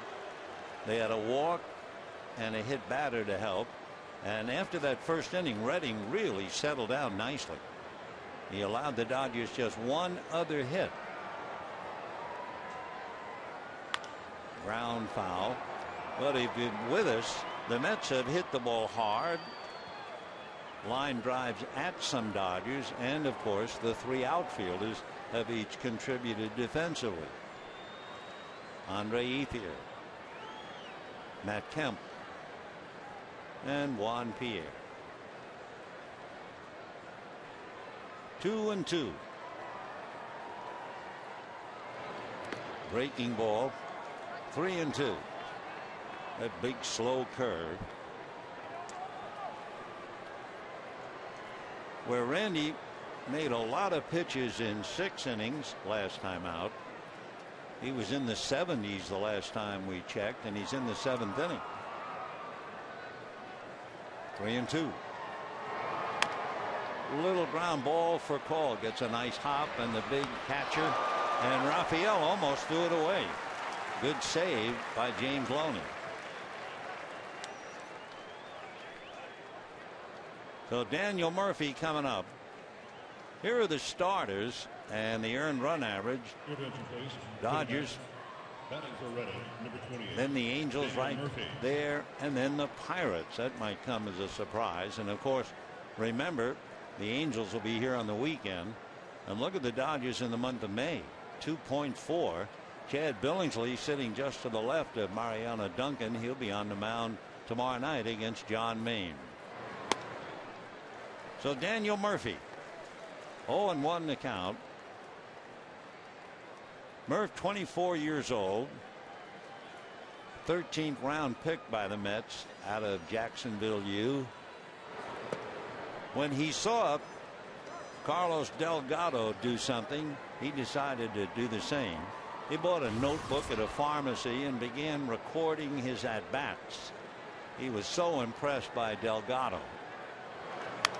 What happened was Delgado hit a home run, came to the bench, sat down, and immediately wrote the sequence of pitches for the entire at-bat. And Murphy figured, whoa, it's good enough for him. I'm in for it. He is not a power hitter like a Delgado. Singles and doubles, basically. 2-2. Daniel Murphy. Play anywhere in the infield except short. Play first, second, third, and a spot in the outfield.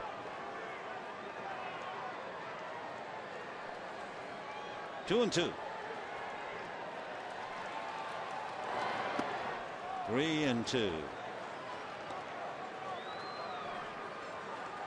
Down in the Dodger bullpen, Corey Wade begins to loosen up. There he is. Meanwhile, Wolf has made 89 pitches. Here comes number 90. Fastball foul back.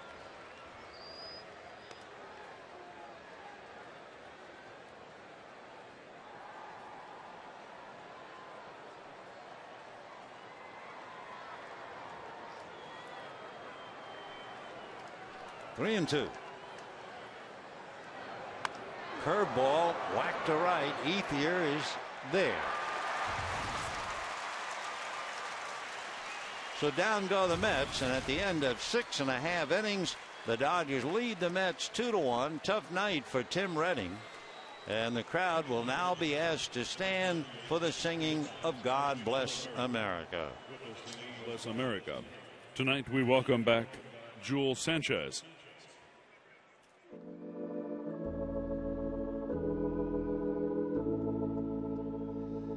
God bless America,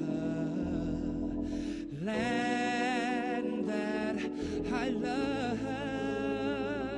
Stand beside her and guide her through the night with the light from above, from the mountains to the prairies to the oceans white with foam. God bless America, my home sweet home. God bless America, my home sweet home.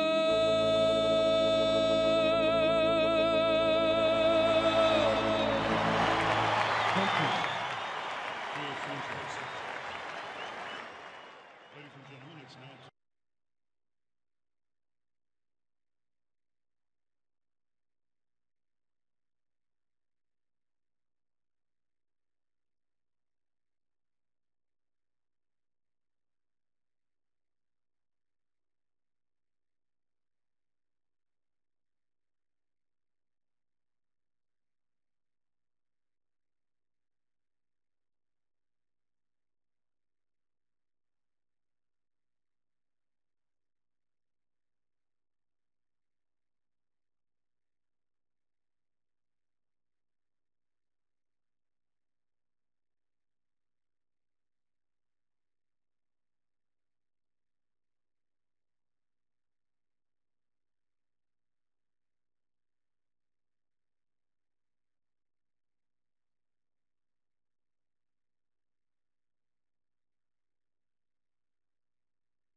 2-1 in favor of the Dodgers. Bottom of the 7th inning. Sounds like a playoff game. Tim Redding did exceptionally well except for that first inning. Once he settled down, he did a marvelous job through 6. His hitters hit in tough luck, and the Dodgers are holding on to a 2-1 lead with Juan Pierre, Rafael Furcal, and then Orlando Hudson against Bobby Parnell. Bobby is out of Salisbury, North Carolina. Only 24.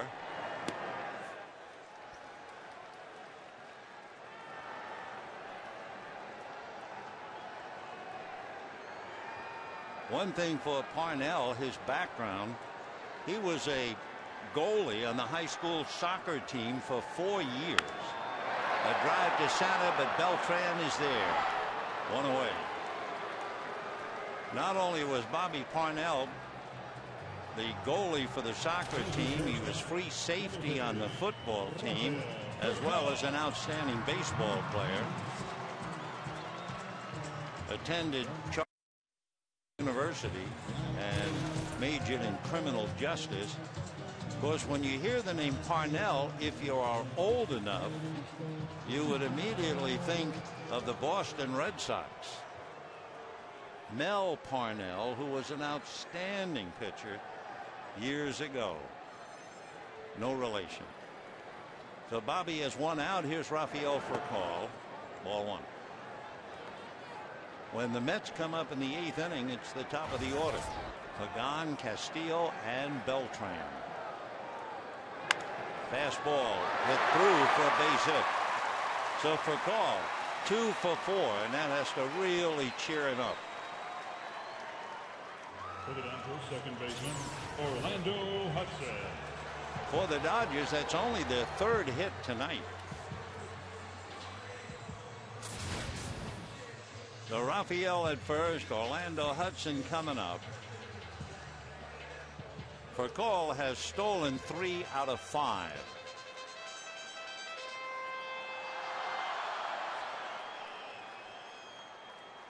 Orlando Hudson reached on a fielder's choice. Ground ball wide of 3rd, and Pierre was able to beat Tatis' throw to the plate. Fouled away. Then Hudson walked, and last time up, Orlando singled to extend his hitting streak to 9. Because anytime a streak starts, I love the quote from Ryan Zimmerman, who had that 30-game hitting streak, and then it was stopped. And the first thing he said was, how in the world did DiMaggio hit in 56 straight?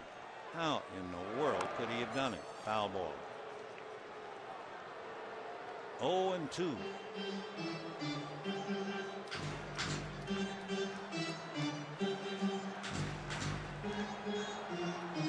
One out in the 7th.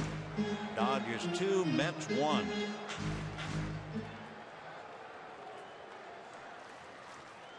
Hudson has not only hit in 9 straight, he's hit in 18 of his last 19.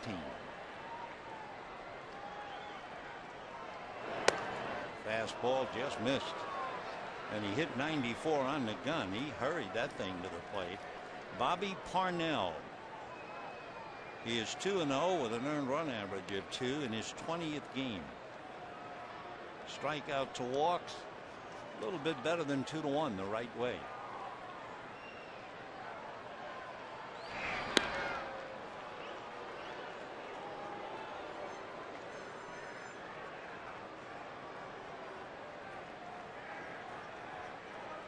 Of course, the closer for the Mets, Frankie Rodriguez, he has 11 saves.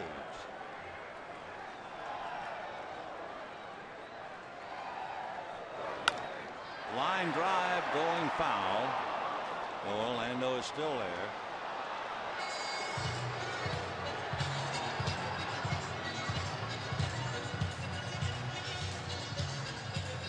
Two runs, 3 hits for the Dodgers, 1 run, 5 hits for the Mets.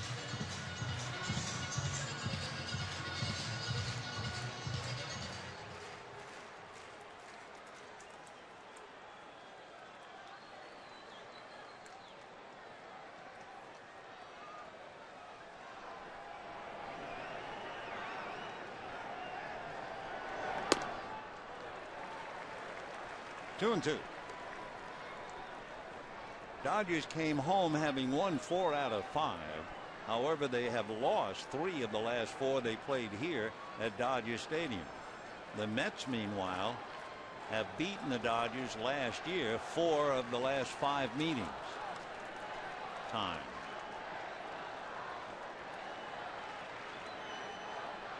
Tomorrow night, Chad Billingsley and John Maine.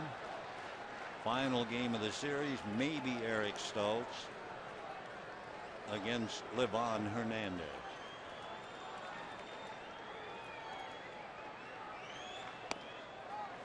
And ball 3. So the Dodgers weren't running for call, but now with a full count and 1 down, all eyes on Boa. Orlando Hudson has struck out a little bit more than he has walked. We'll see what that means as far as for call going 3-2. There he goes. On strike 3, the throw down, and they double up for call.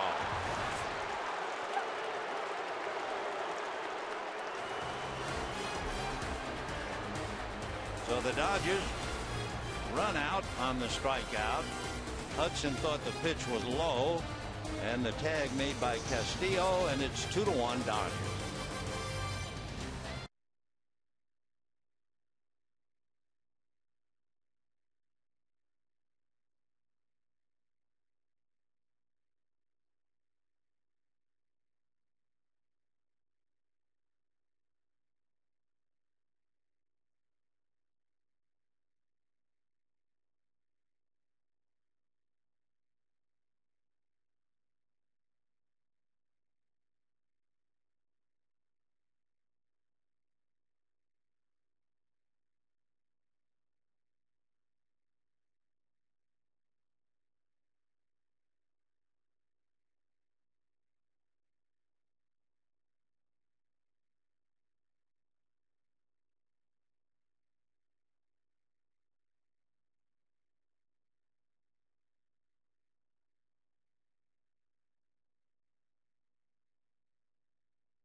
Where 4 Phillips scores you 2 free Dodger tickets.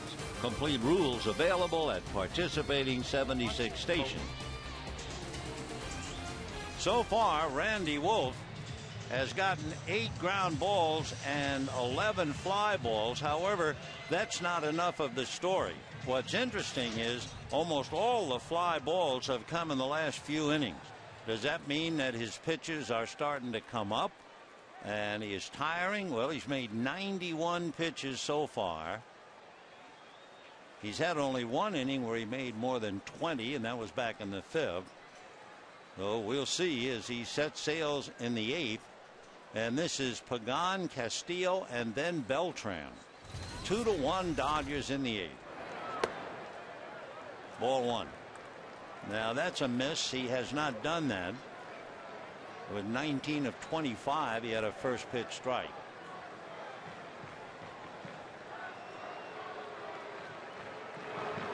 And a line drive down the line, fair ball. So Angel Pagan into second base with a leadoff double. And here's a kid just called up from Buffalo, and he has 3 hits tonight. So the tying run is out there. As we said, for Randy Wolf, things are getting a little dangerous with balls being hit in the air. So Rick Honeycutt, Joe Torre watching him carefully. Now you have Castillo, Beltran, and Sheffield. And the Dodgers are certainly going to look bunt from Castillo. And Luis has had a great reputation of being a fine bunter.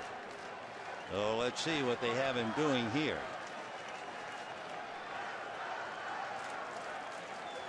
Shows bunt and does it in the air.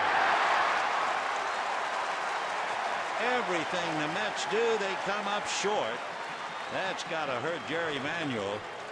A fellow with a reputation of being such a good bunter pops it up and goes 0 for 4 in the process. A huge out. And the batter now is Carlos Beltran. And of course, this is a case of handle with care. Frustrated Castillo back in the dugout. Beltran walked in the first inning, flied to center in the fourth, and then Ethier made the diving catch on a little fly ball in the sixth. And he comes in hitting .372.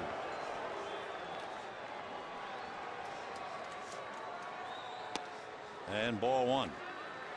Beltran came into the game hitting .379 with 3 home runs and 9 runs batted in against Randy Wolf.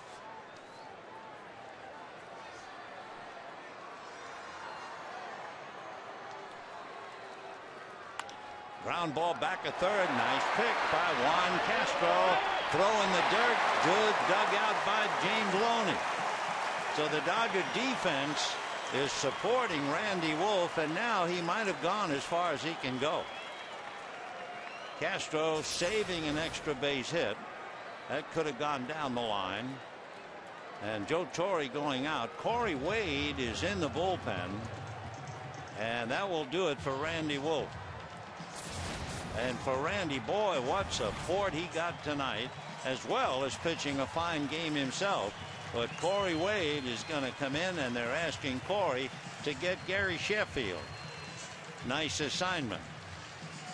So Randy pitched a dandy. Out he goes. A standing ovation, leading 2-1, but the runner at second base is his responsibility, and we'll be back.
Made 96 pitches, goes out leading 2-1. It's interesting, since 2004, Randy has gone through 8 innings only 3 times in 107 starts.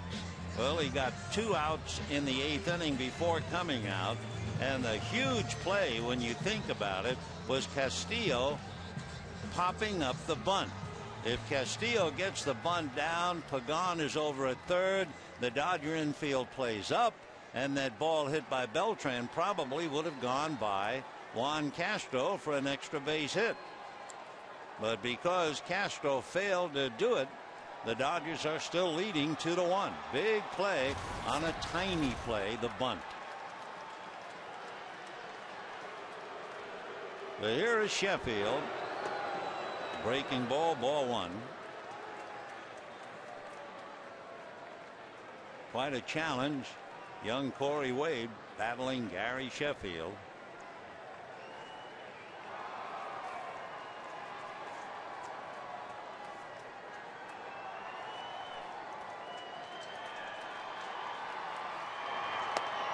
Dropped that in nicely.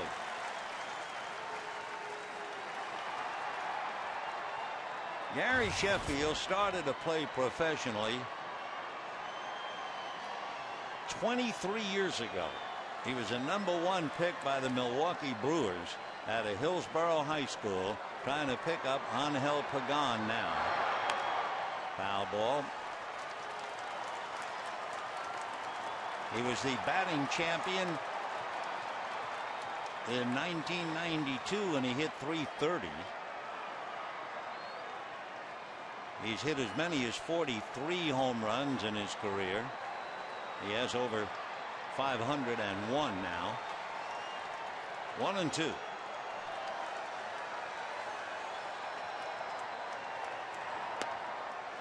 Two and two.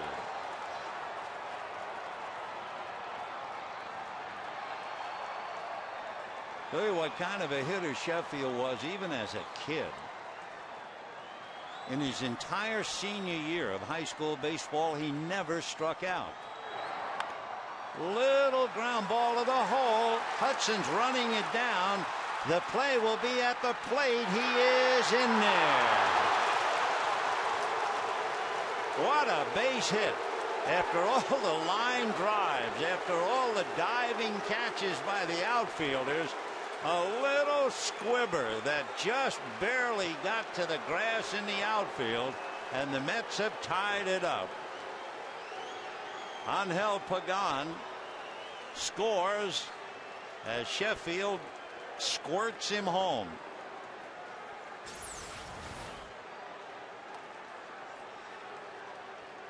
Hudson able to run it down, then made a fine turn and throw, and Pagan able to get in there ahead of the tag. Good call. Perfect call by the plate umpire. In there easily. So now, not only have the Mets tied it up, and Angel Pagan has played a big part of the game tonight, it also takes the weight off the back of Luis Castillo as Sheffield picks up the ribby, and Castillo feels a little bit better. Strike. David Wright, double to left, robbed of a double by Pierre, and double to right. Hitting .359.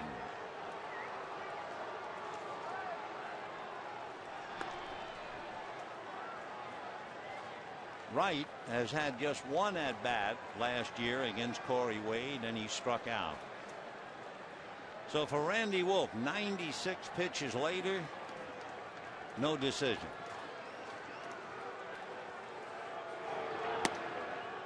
One and one.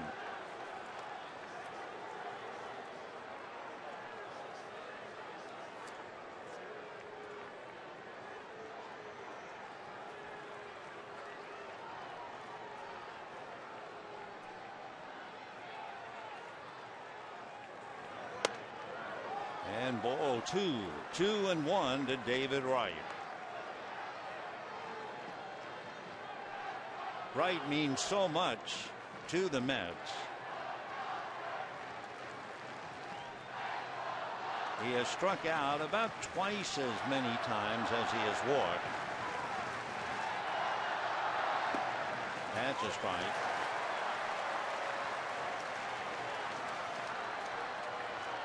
Dodgers in the bottom of the eighth have Ethier, Martin, and Loney. Deuces wild, 2 balls, 2 strikes, 2 out in a 2-2 tie. Boy, they're really trying to keep the ball on top of Wright. 3-2. Waiting on deck, Fernando Tatis.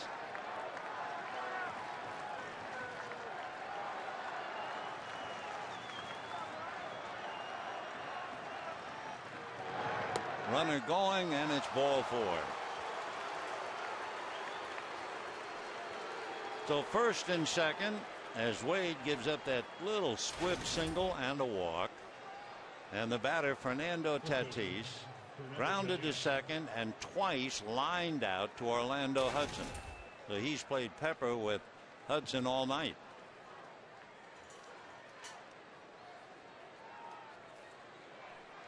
Tatis hitting .294, 2 home runs, 9 runs batted in.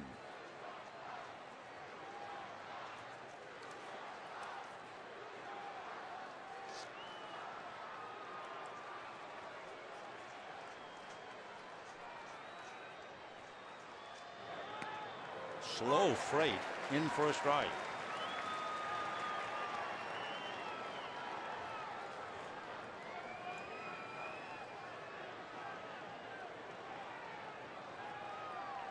Sheffield a go-ahead run at second, right at first, 2 out, 0-1 to Fernando Tatis. And pop in the air foul. Martin has a play.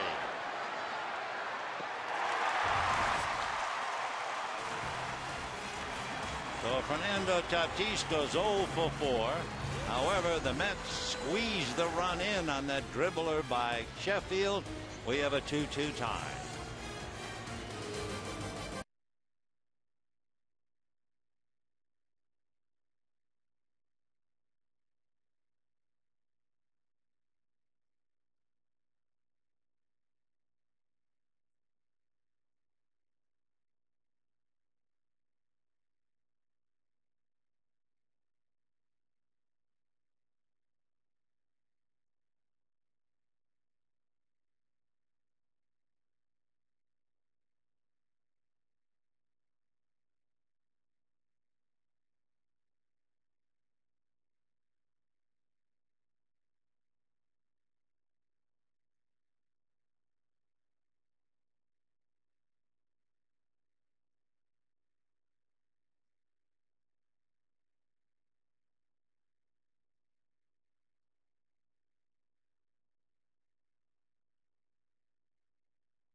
And bat 9th, and J.J. Putz, the reliever, comes in, and he would bat in Sheffield's spot. Last year, to show you how talented Putz turned in to be, opposing cleanup hitters, some of the top hitters in the league, hit 167 against him. He's out of Trenton, Michigan. 6'5", 250, went to school at the University of Michigan. And here's a cleanup hitter, Andre Ethier, a strike, 0-1. Andre flied to left, struck out, flied to center, made a dazzling catch in the outfield.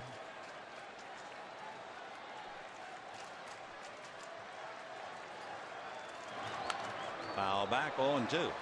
Putz was originally a 6th-round pick by the Mariners.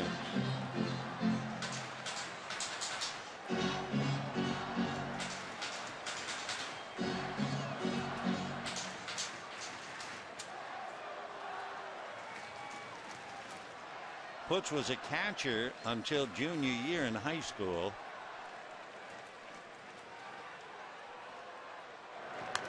Foul ball.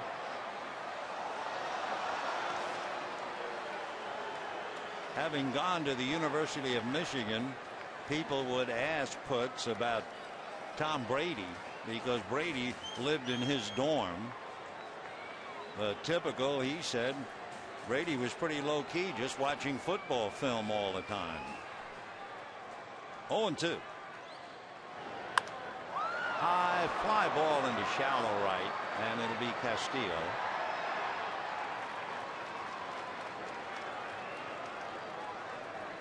So another cleanup hitter bites the dust against Putz. Catcher, number 55. And the batter now will be Russell Martin. Hit by a pitch, fly to center, fly to right. 0 for 2.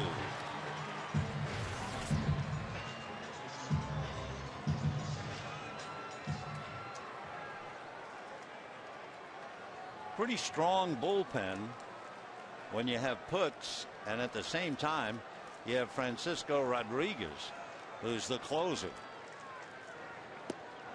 0-1. Putz gone back to his career with the Mariners. JJ had 36 saves, and then the next year he had 40.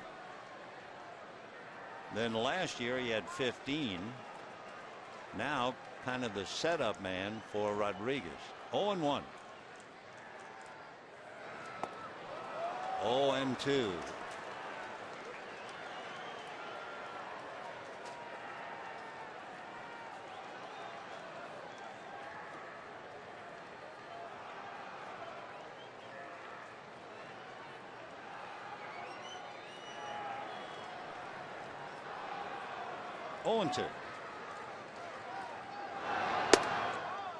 When they asked Putz what he might be doing if he was not a baseball player, he said, one of my grandpas was a fireman. I guess I'd be a fireman. Well, in baseball, certainly that's considered his job, putting out the fire.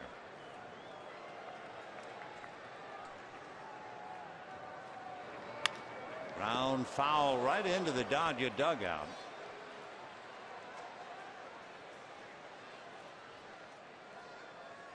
Corey Wade on the left. Chad Billingsley was the one who had to get out of there in a hurry. Almost got him. That's the gap. They have a protective railing except right there where you can walk in and out of the dugout, and that's where that ball came. 1-2 to Russell Martin. James Loney on deck.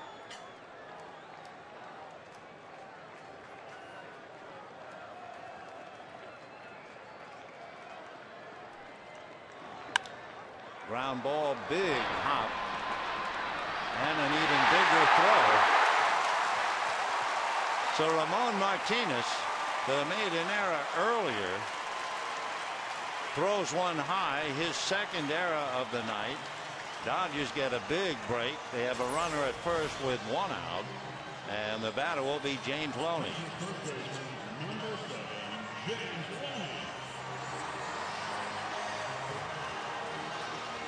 Tatis did well enough to spear that bad throw,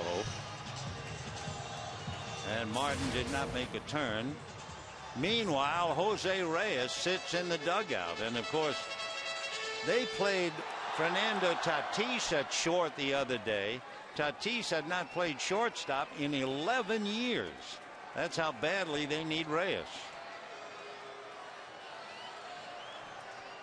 But Ramon trying to fill the bill, just called up and a little shaky. So here's Loney, 0 for 1, scoring fly ball, walked and grounded out. Strike.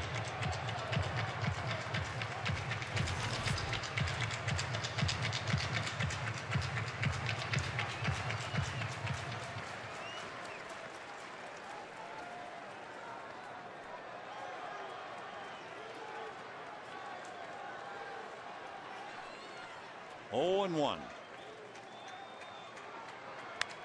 Fouled away.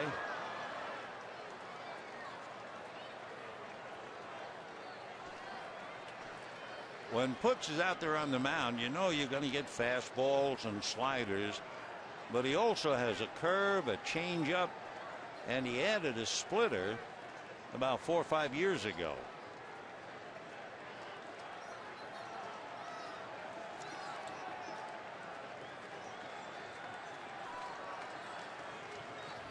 And that's going to be hit into center, base hit. Martin will stop at second. So the Dodgers get a big break on the error by Ramon Martinez. and now try to cash it in. Bottom of the 8th in a 2-2 tie. And Matt Kemp coming up. Number 27, Matt Kemp.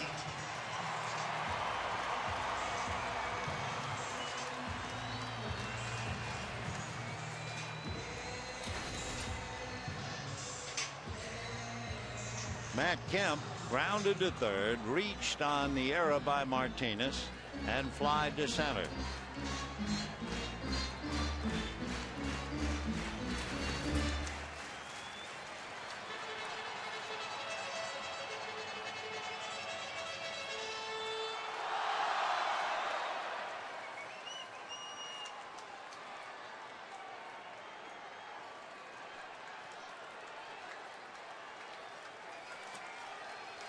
One out.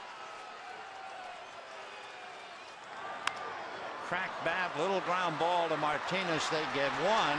No play. Loney making sure he would tie up Castillo, but I don't think Castillo could have made a play on Kemp anyway. But Loney was making sure. So a crack bat and a ground ball force play.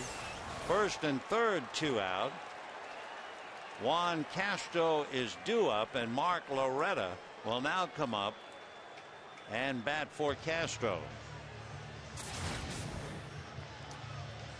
So by rights, the inning should be over, but the Dodgers trying to cash in the error. And here is Loretta batting for Castro.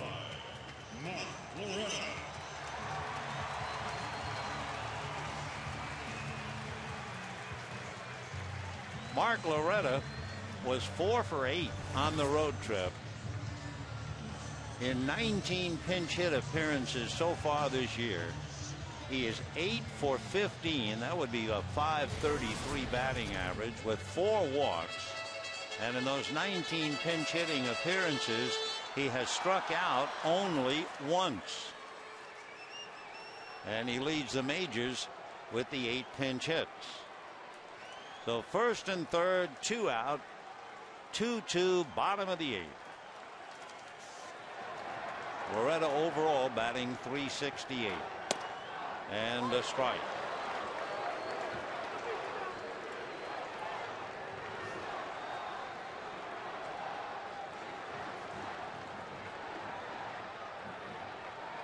Loretta has never faced puts, and vice versa.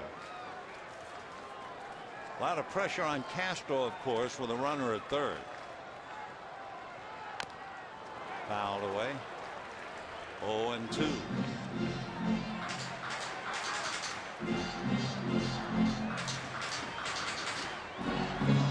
Right-hand hitters against puts were hitting .231. Left-hand hitters were hitting only .211. But it was Loney who had the base hit.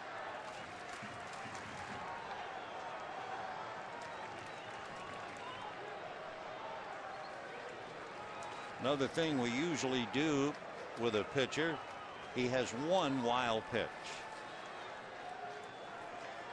0-2.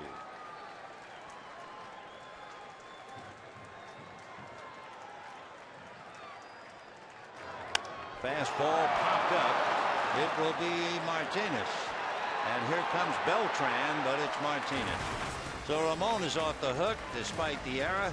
An attaboy coming to the catcher, Ramon Castro, and it's 2-2 heading for the ninth.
Out 2.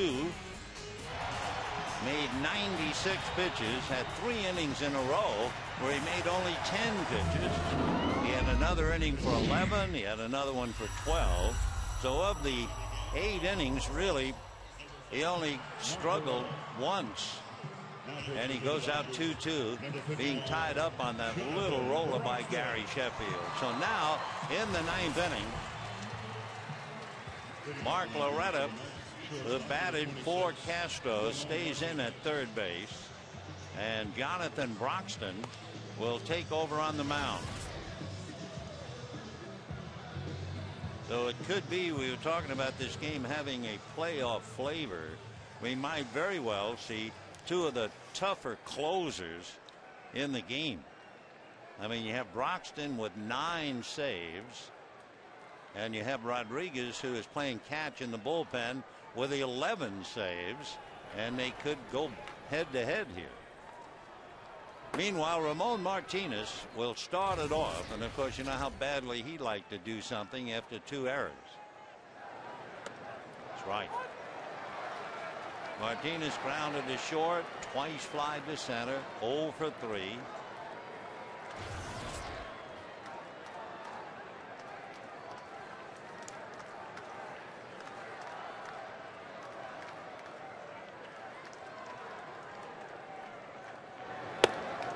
One ball and 1 strike.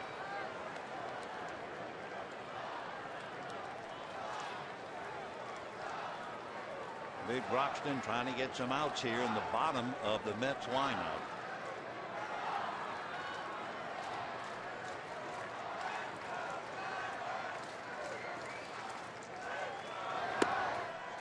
Ball 2.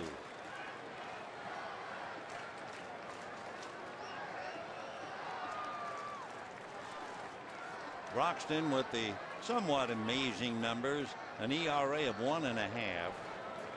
His strikeout to walk ratio is better than 4-1. 2-1. Little breaking ball dipped in nicely. 2-2. High slider. At least it looked high until the last second.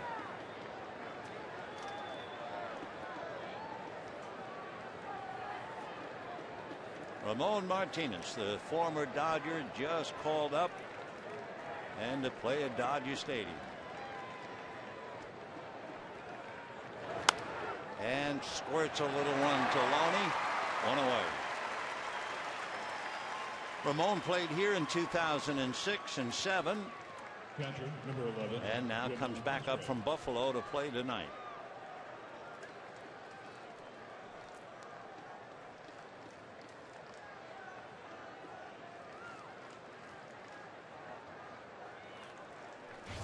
Ramon Castro struck out, fouled out, grounded out, 0 for 3.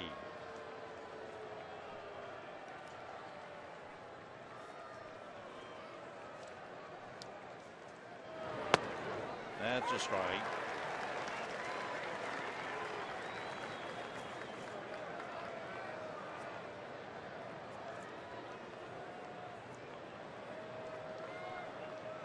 Fellow you would expect to be behind the plate for the Mets is on the DL, Brian Schneider. Little roller right on the chalk. Loretta on the money.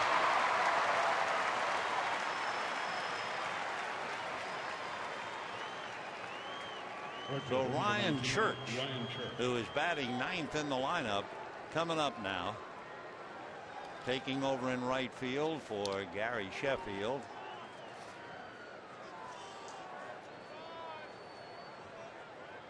Ryan Church was born up north, just nearby Santa Barbara, but he lives in Florida. Went to the University of Nevada. Grew up in Lompoc. He said he started playing T-ball when he was 5, and it has led to this. And ball 1.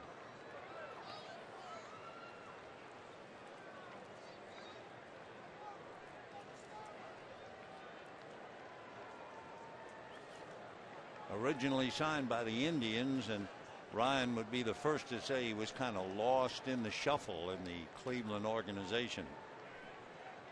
They had a lot of good outfielders. Came up to the big leagues with the Expos, then the Nationals.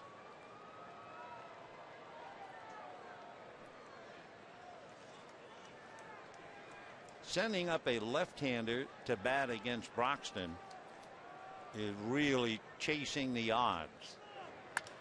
Ground ball inside third and down the line. The reason we say that, I mean, it didn't stand up with Church. You know what left-hand batters were doing against Broxton? 1 for 30. But there's always the exception, and it's Ryan Church. 2 out, single left. And the batter now will be Angel Pagan, who's had a big night. Pagan 2 singles and a double. Church at first, 2 out, 9th inning, 2-2. Church, by the way, has stolen 2. And here's another left-hand batter for Broxton.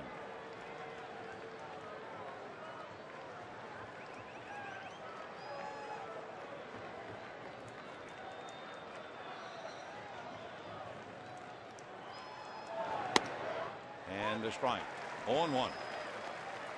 Pagan single to center, single to left, double to left, and scored the tying run on that little roller that just did get out into the right field grass, run down by Hudson, and Pagan was able to beat the throw to the plate.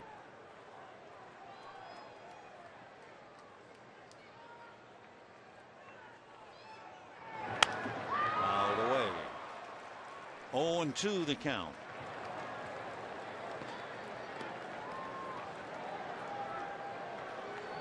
When the Dodgers rallied in the 8th inning and they left Martin at second base, the Dodgers, with runners in scoring position tonight, are 0 for 8.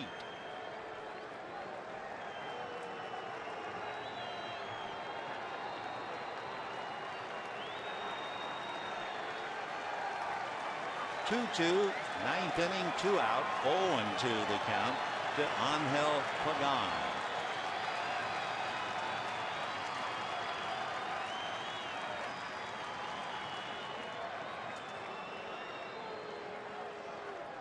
Pagan, another fella just called up.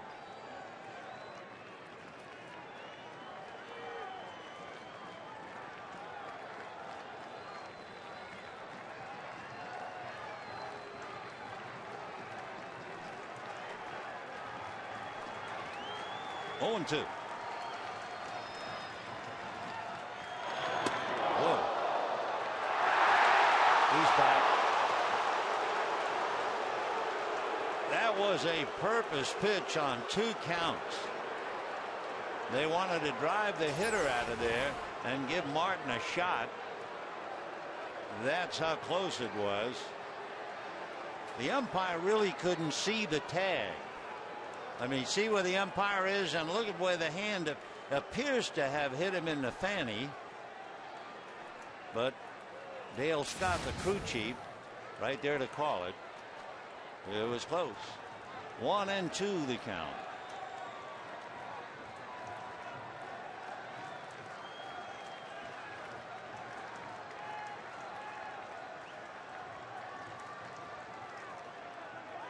Time. So Broxton trying to freeze. Take another look.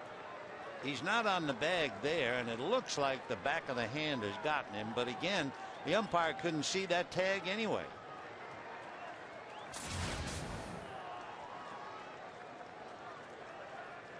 One ball and 2 strikes.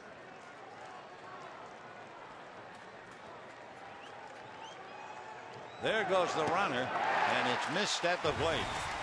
So another left-hand hitter bites the dust, but one left-hand hitter, Church, actually got a base hit. And we're heading for the bottom of the 9th in a 2-2 tie.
Give up a base hit to a left-hand batter. Left-hand batters are 2 for 35 against him. Now Sean Green coming out of the Mets bullpen. And the Dodgers will have Brockton's spot to lead it off. Sean Green out of Louisville, Kentucky, and went to the University of Louisville. He's bigger than Putz. He's 6'6" and 230, 30 years old. Basically a good sinking fastball. Xavier Paul is now going to come up and bat for Broxton.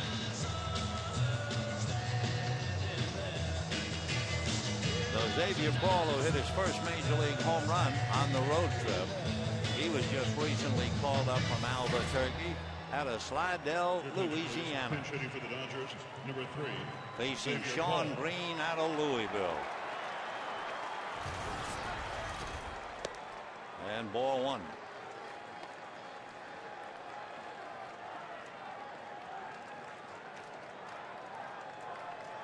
Want to know the count to Xavier Paul, hitting .333 in there, 1-1. Sean Green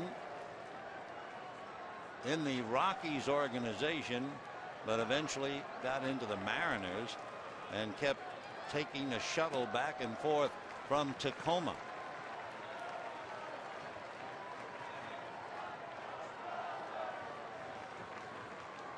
Last year, left-hand hitters hit .299 against him with 3 home runs.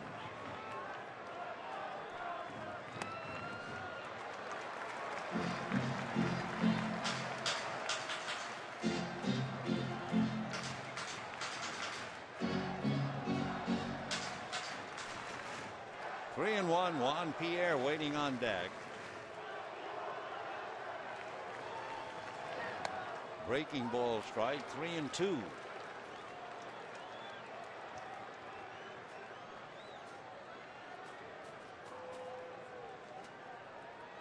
Paul, Pierre, and Furcal in that order. Ground ball to the hole, plugged up there by Castillo, 1 away. Broxton, by the way, made 14 pitches and weighed 13. Number 9. You're thinking about them coming back in tomorrow night's game. And now here's Juan Pierre, walked and scored a run in the first inning, grounded out, flied out twice, and made a big running catch of a ball hit by David Wright way back in the 4th inning.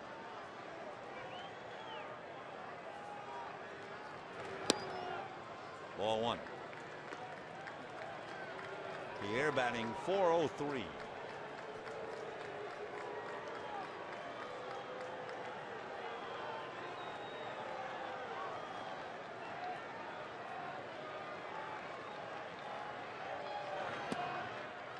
And that misses. 2 balls and no strikes.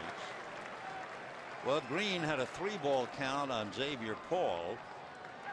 His earned run average is over 8. He's allowed far more hits than innings pitched. He's walked 10, struck out 14, so he's been fighting that as well. 2-1 to count.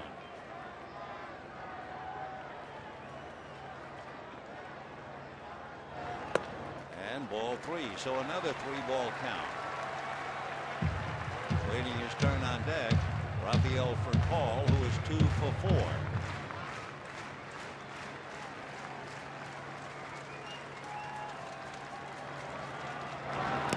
And he walked him.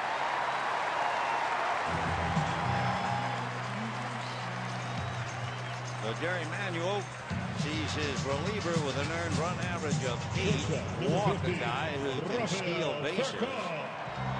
And now Rafael Furcal will be coming up. Pierre, not playing a lot this year, has still stolen 7 out of 10.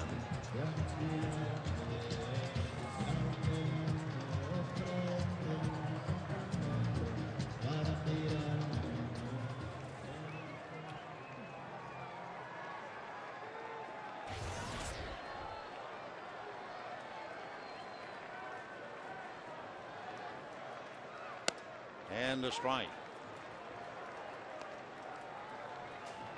Down in the Mets bullpen with Orlando Hudson, a switch hitter on deck. They get left-hander Pedro Feliciano up to turn Hudson around. That's a strike. 0-2 the count to Rafael Furcal.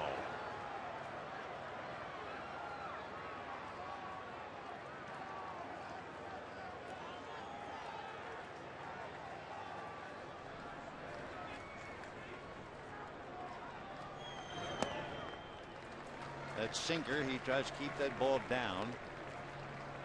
92 miles an hour. 1-2 the count to Rafael Furcal.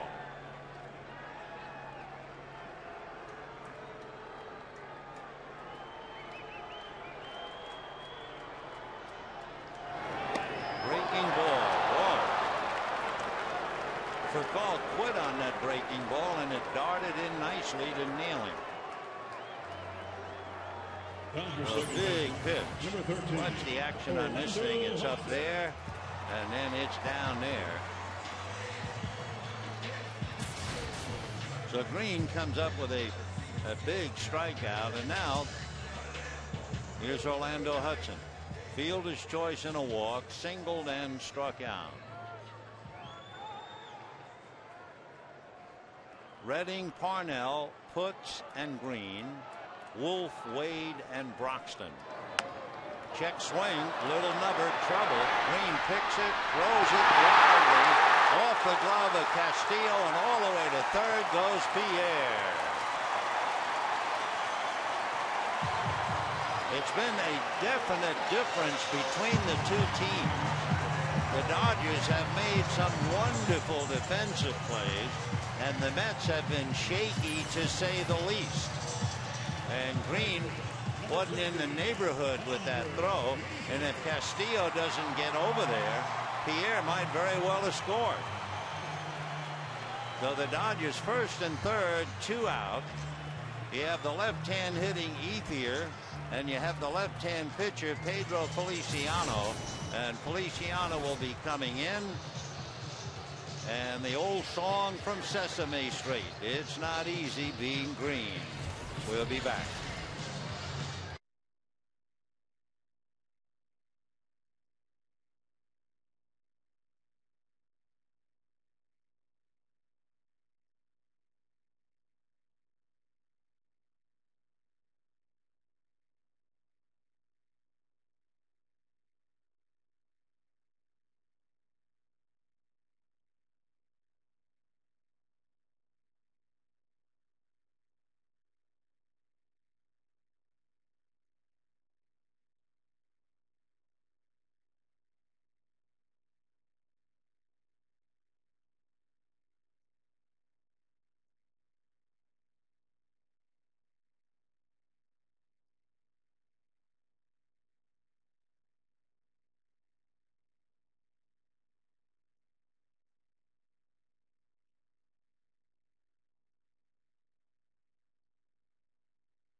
Three New York Mets errors while the Dodgers have been brilliant on defense. And now they bring in Pedro Feliciano to face Andre Ethier. And the reason left-handers are batting 162 against Feliciano. Pedro is from Puerto Rico. First and third, 2 out in the ninth in a 2-2 tie. And ball 1. By the way, on that little squibber that was fielded by Green, it's going to be a single and the error. The single accounting for Pierre going to second. The error accounting for Pierre at third. Side armor, a little number. Feliciano lobs it to first, and we are heading for extra innings.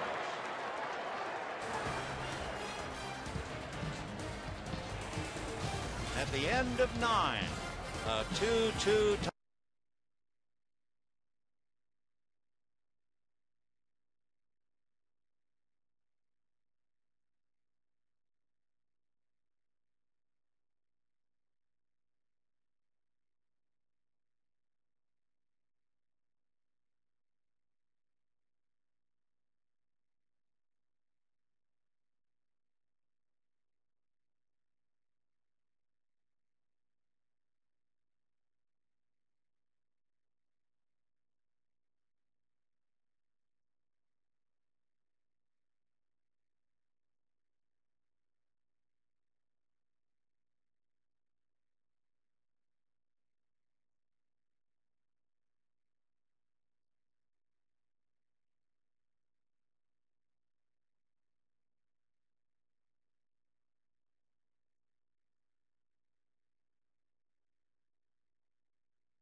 Ramon Troncoso will now be the 4th Dodger pitcher.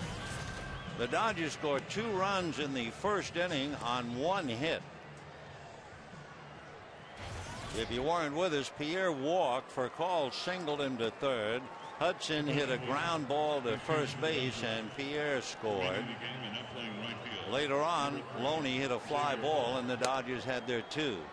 The Mets scored 1 in the second inning. A double by David Wright and a couple of ground balls got him home. Then in the 8th inning, a leadoff double by Pagan, and after the Mets messed up a bunt, they still got the run home on a little ground ball that found its way into right field off the bat of Gary Sheffield. And they've been locked in ever since. Xavier Paul, who batted for Broxton, stays in the game in right field, and Troncoso would go in Andre Ethier's spot.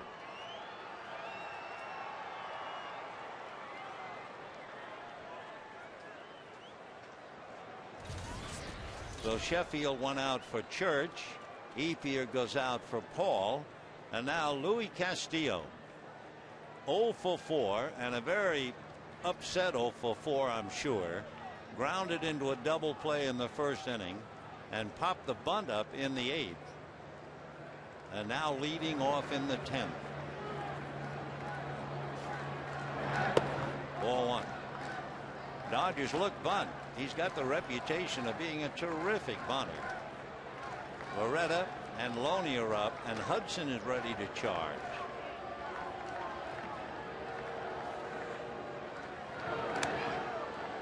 Two and 0.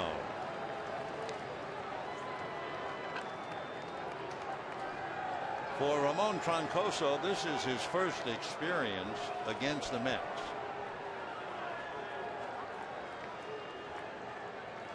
Two and 0. Troncoso's ERA is a hair under 2. Big thing for him, 11 strikeouts, only 3 walks. Fewer hits allowed than innings pitched. Another good sinker. 2 and 2, and he's got a dandy.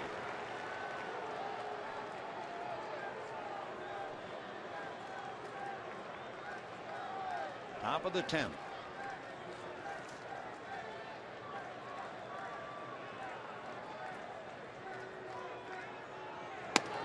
Got him. Castillo, having one of those nights, goes a very long 0 for 5. And we have one out in the 10th inning.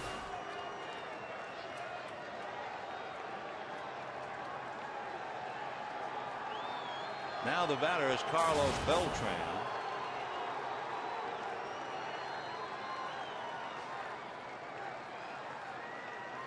Beltran is 0 for 3.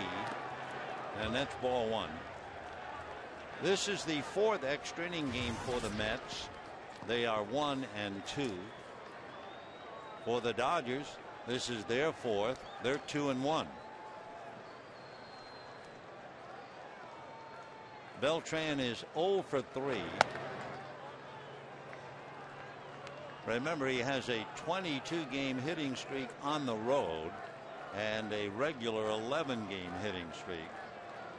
Ethier robbed him of a hit. Castro robbed him of an extra base hit in the 8th inning. Right. 2-1 to Carlos Beltran.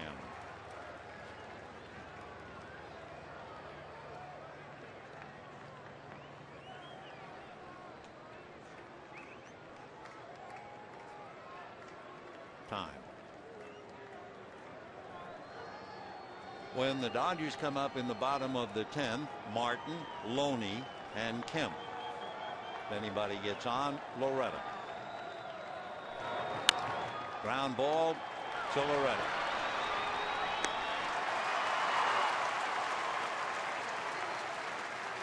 So 2 down here in the 10th inning, and the batter will be a hitter, Jeremy Reed. Your attention, please, for the Mets, batting for Feliciano, number 18. So Feliciano gives way to Jeremy Reed.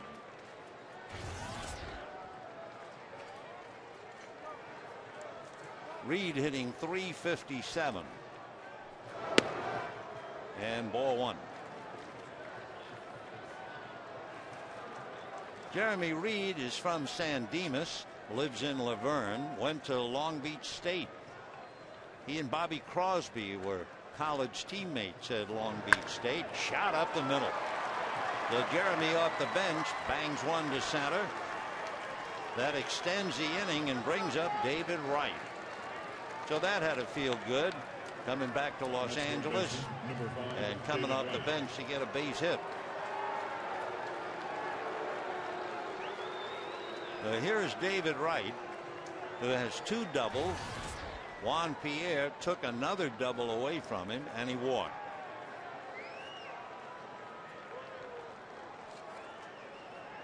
Jeremy Reed certainly doesn't figure to do any running and take the bat out of the hands of David Wright.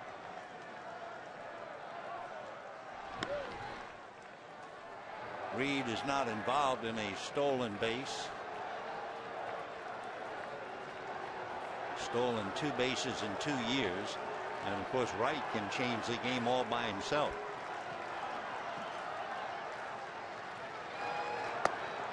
Ball 1. The pattern, of course, keep the ball in on top of David Wright. Don't let him extend.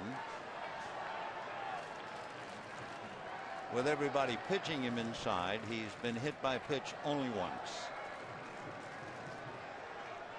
1-0. Down and dirty. 2-0.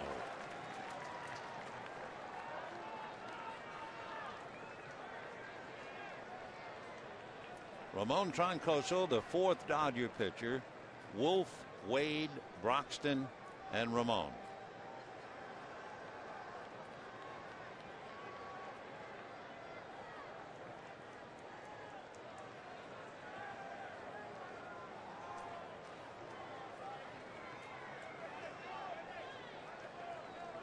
Two runs, 9 hits for the Mets.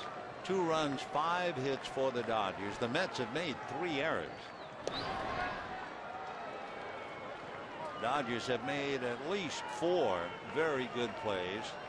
3 in the outfield and 1 by Juan Castro at third base.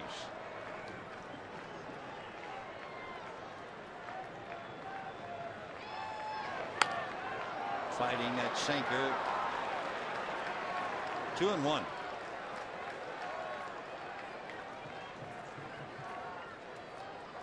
David Wright, 26 years old. He'd be 27 in December, so he's going to be with the Mets for a long time. He grew up with the Devil Rays B.J. Upton. They started playing together when they were about 8 or 9 years old. Played together at Hickory High in Virginia.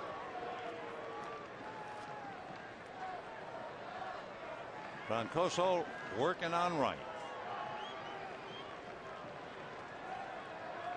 2-1. And ball 3. David Wright's father, a captain on the Norfolk, Virginia Police Department, says, yes, you'd probably call us strict. But you can also say that he has his head on straight. David had a chance to accept a scholarship at Georgia Tech, but went with the Mets. So now 2 on, 2 out. And Fernando Tatis coming up. Mets first baseman, number 17, Fernando Tatis. Tatis is 0 for 4. Grounded to second, twice lined out to second, and then in the 8th inning fouled out with 2 on. Though for Troncoso, he pitches so carefully to right that he walks him. And now here's the veteran Tatis.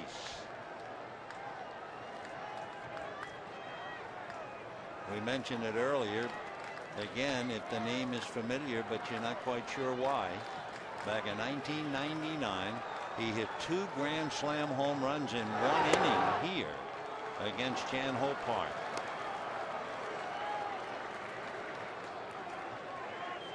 Fernando, growing up, says his favorite organization was the Dodgers.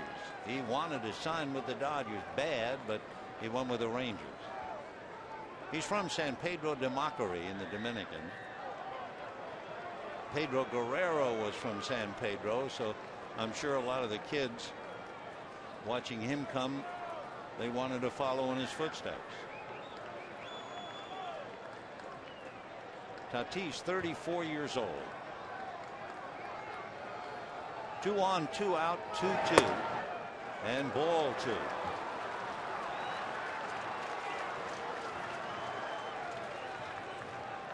For call in now to talk to Ramon. A little restlessness in the Dodger dugout for sure.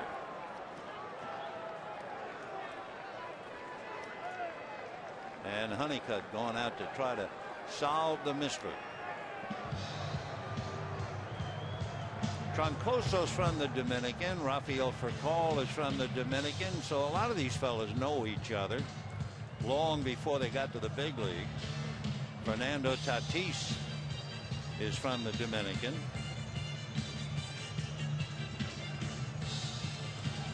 Tatis is 5'10", 180. Had one big year, and that was that same year he hit the 2 Grand Slams in 1 inning. That year he had 34 home runs and then never did anything like that again.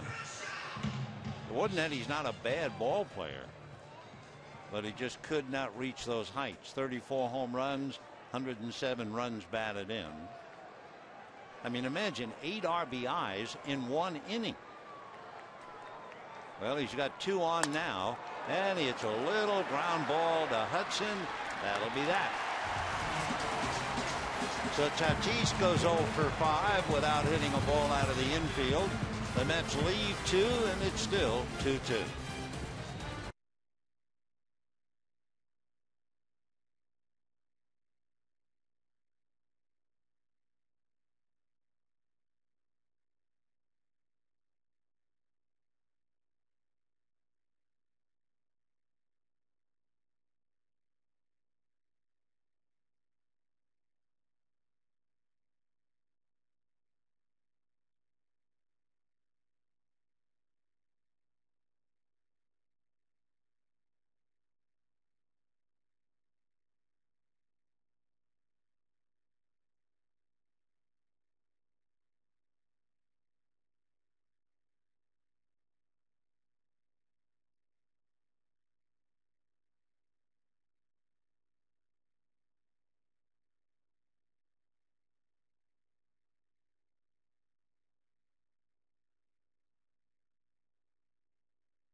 of the Dodgers.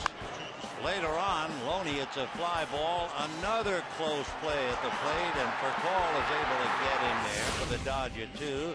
In the second inning, Ramon Martinez is able to cash in David Wright, so it was 2-1. In the eighth inning, Sheffield barely got the ball into right field, but it'll look like a line drive in the box score because it got Pagan home, and that tied up things 2-2. Here we are in the bottom of the 10th inning. Jeremy Reed stays in the game at first base, and Brian Stokes is on the mound facing Russell Martin. Ball one. Stokes is from Pomona and lives in Chino, originally signed by the Devil Rays. He said growing up he was a fan of the Oakland A's. All his friends were either Dodger or Angel fans, and he just wanted to be different.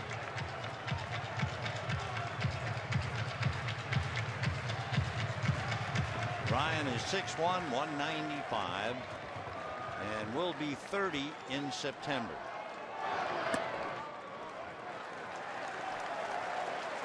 And suddenly 3-0 to Martin. Danny Wharton, Gary Manuel. They saw Sean Green start off with a couple of 3-ball counts. 3-0 the count to Russell Martin. Martin hit by a pitch, 2 fly balls reached on an error, and Loney on deck. That's a strike. Stokes with a fastball, curve, and changeup.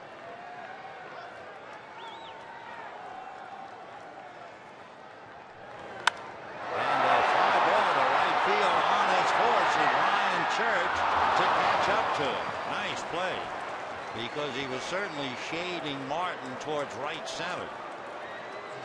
A nice play by Ryan Church. 1 out in the 10th inning. First baseman, number 7, James Loney. So Martin is denied, and James Loney coming up.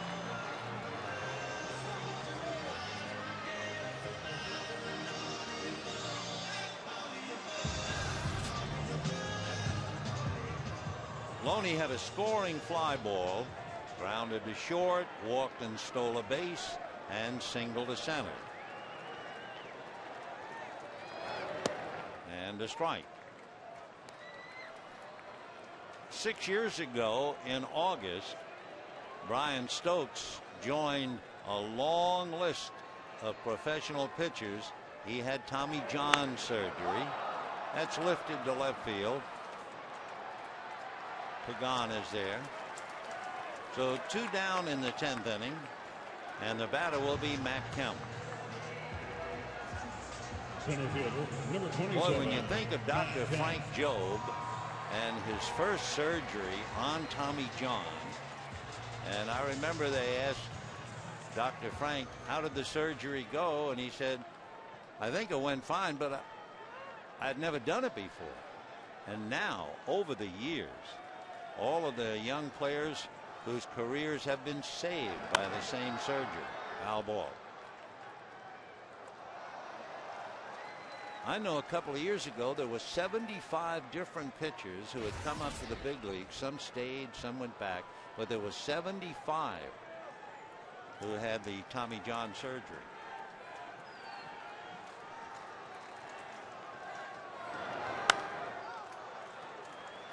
Oh, and 2.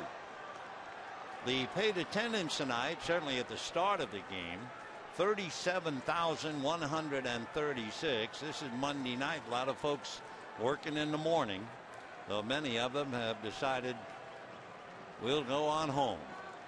0-2 to Matt. Ground ball to Ramon Martinez. He makes the play. So the Dodgers go quietly in the 10th, and we're heading for the 11th in a 2-2 tie.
tie. It will be Ramon Martinez, Ramon Castro, and Ryan Church against Ramon Troncoso. Troncoso survived the 10th inning despite giving up a single and a walk. Probably the most important thing he did to survive was to walk David Wright, because Fernando Tatis stranded 7 runners and was 0 for 4 with runners in scoring position. So he joined Luis Castillo as having a very tough night. That's a strike to Ramon. Grounded out, twice flied to center, soft line drive to Loney, and a couple of errors. Foul ball. 0-2.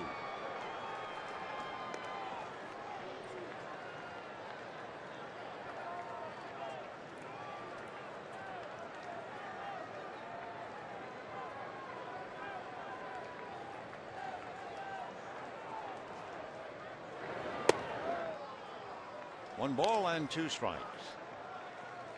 Tomorrow night, Chad Billingsley and John Maine. Wednesday night, maybe Eric Stultz. You know he has a sore thumb. And definitely Livan Hernandez. Breaking ball missed. 2-2.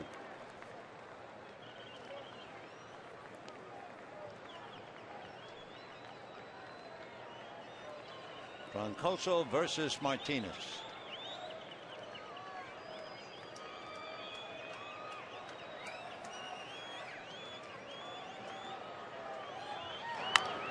Chopper foul. Ramon Martinez was born in Philadelphia. In fact, he lived in Philadelphia the first 4 years of his life and then moved to Puerto Rico. His grandmother still lives in North Philly.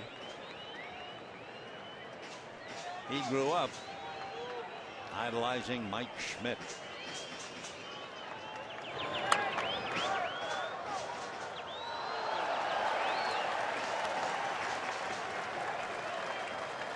Ramon Martinez's family has a restaurant in Puerto Rico named Rio Mar. The Rio Mar restaurant. He was released by the Dodgers in July of last year. And hits one towards right center, but there's count.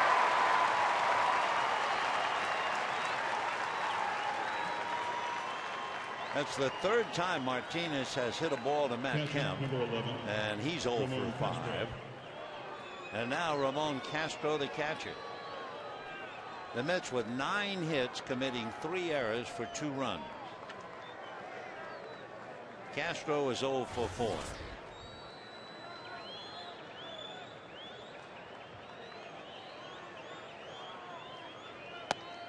Check swing for a strike.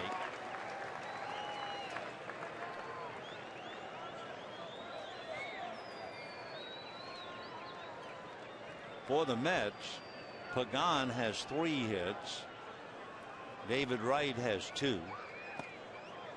Sheffield had 1. Reed had 1. And down at the bottom, the pitcher Tim Redding had a base hit.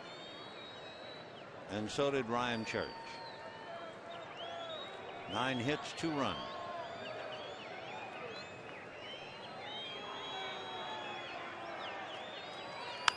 And a drive to left. Pierre is there. So both those balls hit pretty hard, but they find the gloves. 2 down. And here's Ryan Church.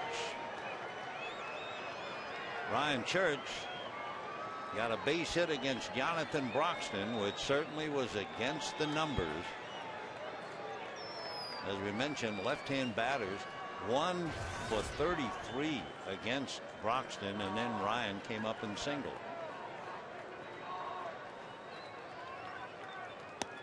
Strike.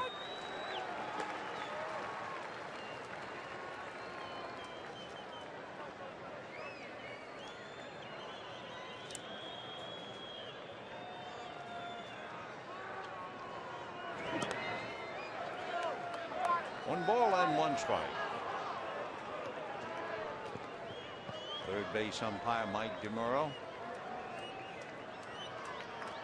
Church, as we said, from Santa Barbara.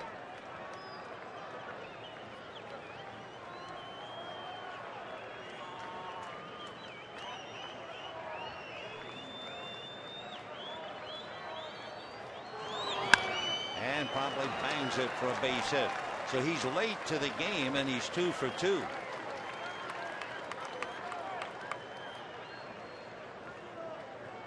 So down in the number 9 slot, the Mets have 3 hits. For the Mets, left fielder. And number now 16, Angel Pagan, who had 2 singles and a double, and then struck out to end the 9th, coming up.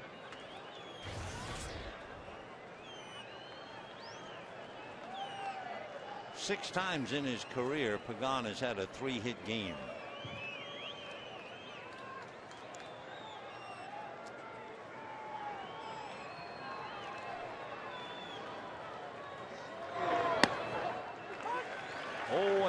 Slow breaking ball. 0-1 the count.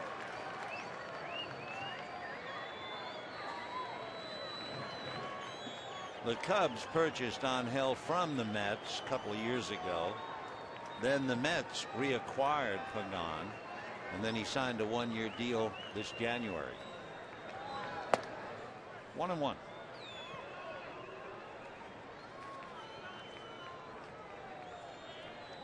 Pagan, a switch hitter. They say he's developing right-handed power, but basically line drive hitter left-handed. Did not become a switch hitter until he became a professional.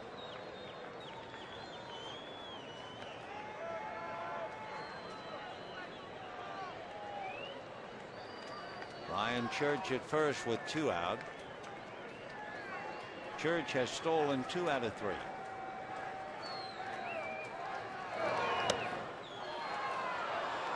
Two and 1 the count. Crowd doing a little umpiring. Randy Wolf, 7 2/3, 96 pitches, no decision. Then Corey Wade, Jonathan Broxton, and now Ramon Troncoso. 2 and 1.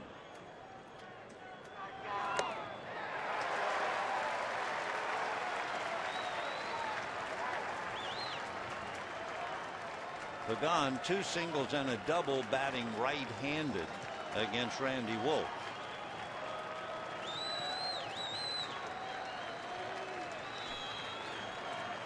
Ninth inning, he faced Jonathan Broxton, who struck him out, hitting left-handed. And a breaking ball is hit to the gap in right center, and there's nobody there. So here comes Ryan Church, and there goes Pagan with a triple, and the Mets lead 3-2. Now let's see what the Dodgers are going to do. They want the ball. They're thinking that the bag at third was missed, and it was missed by Ryan Church. Oh. Ryan Church mistouching third base, and the Mets blow a lead. We go to the bottom of the 11th, 2-2.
played for 11 innings. They should be managed by Casey Stengel. Here's Ryan Church. Watch Mark Loretta, the veteran, watching Church miss third base. Just steering, and that's where he missed it. And then Joe Torre pointing to third on what looked like a possible game-winning triple. It turns out to be a double, and the Mets are in shock. And what was it Casey said? Can anybody play up here? Well, for Ryan Church, what an embarrassing moment. And now the Dodgers, reinvigorated for sure. Heaven knows what that did to Jerry Manuel. And Ryan Church. By the way, Angel Pagan now has 4 hits and denied what could have been a game-winning run batted in. Might have been more. He'd have been at third. Who knows? But it's 2-2, bottom of the 11th. Shades of Marv Throneberry and other great New York Mets of 1962. Casey said they didn't want to give Marv Throneberry a trophy. They were afraid he'd drop it. There we go. Ball 4 to Loretta. Xavier Paul will be coming up. Jerry Manuel tells a story. When he was a young player, they were cutting squads down, and when players were told they didn't make the squad, they would cry, some would get angry. Jerry said a young catcher came in and they told him he was cut, and the young catcher smiled and said, "Now I'll find out what God has in store for me." And Jerry was just flabbergasted by that bit of philosophy, and it's affected him to this day.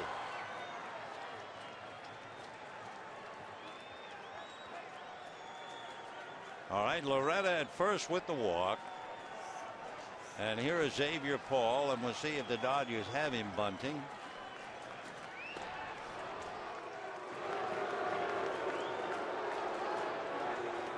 They're debating, I guess, where the batter was when Ryan Church missed third. Do they give him a single, or do they give him a double? Doesn't make any difference. The big thing is Ryan missed third.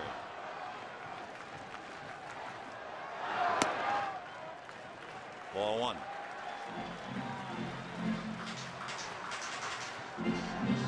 Xavier Paul checking again with Larry Bowa to see if the bunt's on.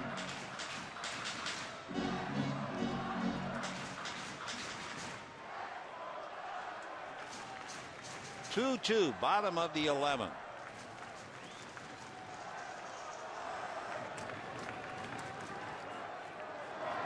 He's swinging.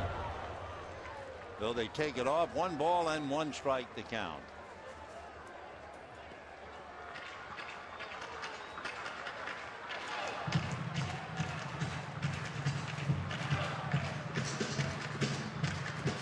It's been Redding, Parnell, Putz, Green, Feliciano, and Stokes.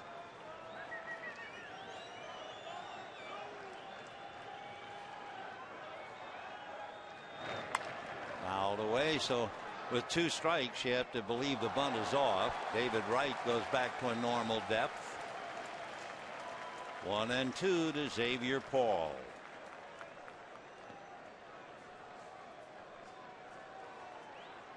Paul stands about 6 feet, but that strike zone shrinks.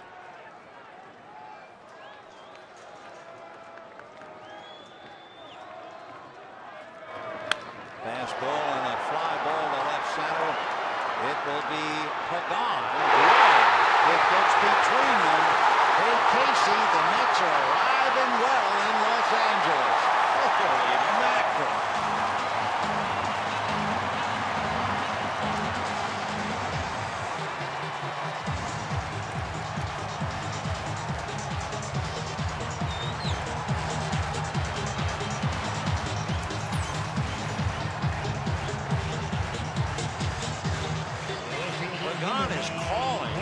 And then Beltran comes over, and it's the old Alphonse and Gaston that gets between them.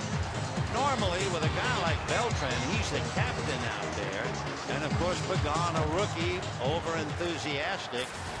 So you would have to say it was Pagan's play. Or, excuse me, it was Beltran's play, and Pagan just got in the way. So the Mets have done just about everything wrong. The only thing is it has taken them more than 9 innings to do it. Now they're going to walk Pierre intentionally. And in a moment, Rafael Furcal. What is cruel about the scoring, they're going to give Beltran an error, which is really unreal. Knowing that the center fielder is the captain, knowing that Pagan got over there where he shouldn't have been, you would think if they're going to give an error on anybody, they would give it to Pagan. I don't even think Beltran touched the ball. But of course, Church didn't touch the base.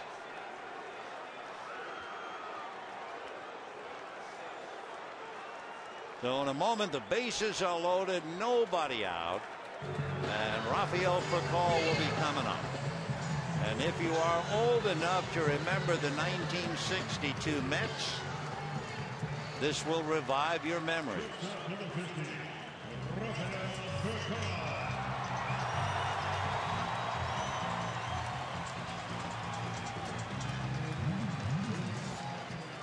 Big difference, of course, from the 62 Mets and this club. This club's in first place.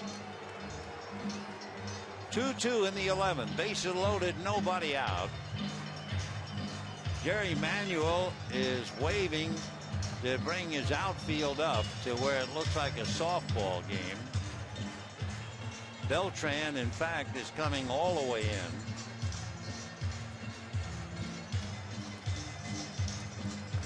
So we'll just wait and see what kind of a defensive alignment they have. They might very well have Beltran come in and be the extra infielder, taking a page out of Branch Rickey's book. But what Mr. Rickey did when he would have the extra infielder by bringing an outfielder in, that was normally with a pitcher up, number one, and number two, it was to make the pitcher swing. But Beltran was called in, and he's going to be an extra infielder up the middle. They don't need anyone to go after a long fly ball. So the Mets have said to the Dodgers, here, please take this game. And the Dodgers are almost ready to accept it. So Furcal finds Loretta, Paul, and Pierre. And nobody out. The infield is up. 5 infielders with Beltran just to the right of second base. Foul ball, 0-1.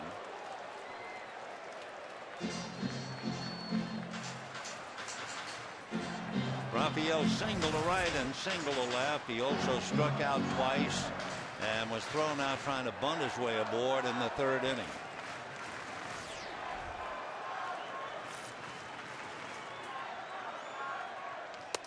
Check swing. They're going to look. No swing, says DeMuro. 1 ball and 1 strike. Tomorrow night, Dodgers and Mets, Billingsley in Maine. Final game, Livan Hernandez for the Mets, maybe Eric Stultz for the Dodgers. 1-1. And ball 2.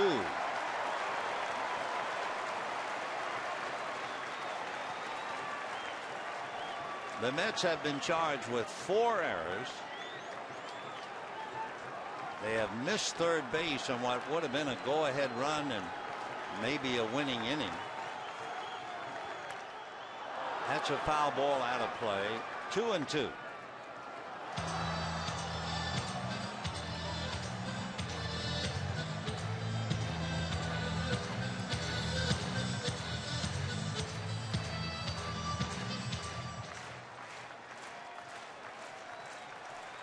Two balls and 2 strikes to Furcal with a chance to win it right here. Dodgers eager to take the victory and go home. There's ball 3. It would really be the fitting end to this bizarre game if it was a bases loaded war. So Mike Stokes trying to battle his way out of it.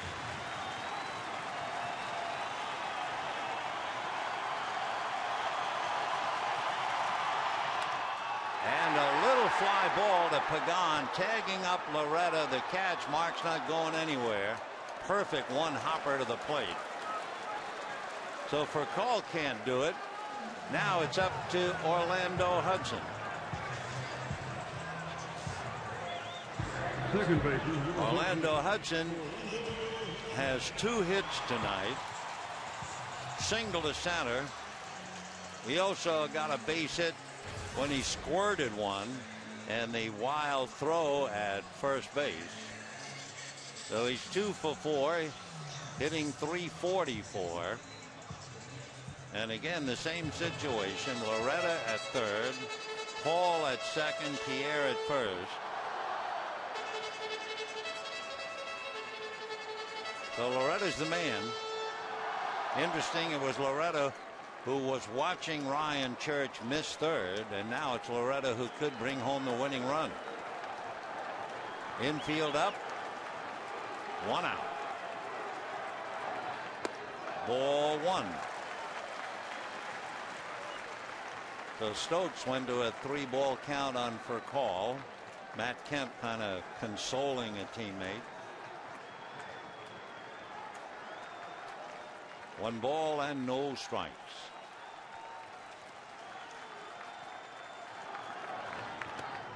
And a strike.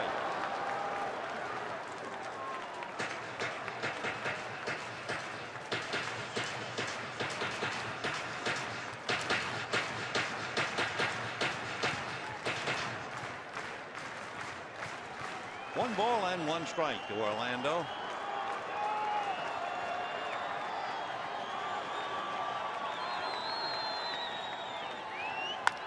And foul down the line, 1 and 2. Coming out on deck to bat for Troncoso, if need be, is Casey Blake.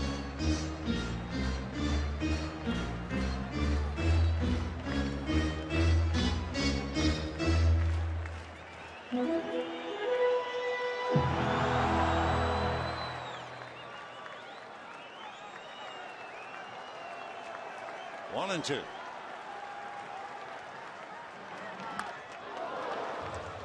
Orlando still up there, hacking away.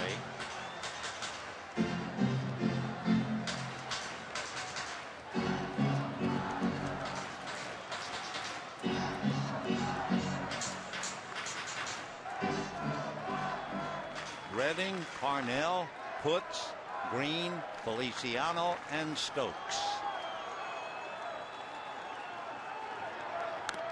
Foul back. Well, it's almost 2 o'clock in the morning in New York, so I'm sure they're enjoying this telecast. I bet they are.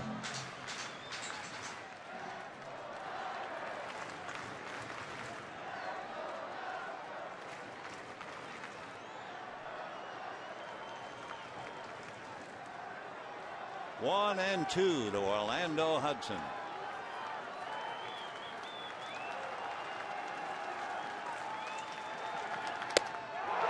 Whoa, no swing. Boy, that was close. This crowd really groaned on that pitch. 2 and 2. That was a pretty good fastball and was awfully close. 2 and 2.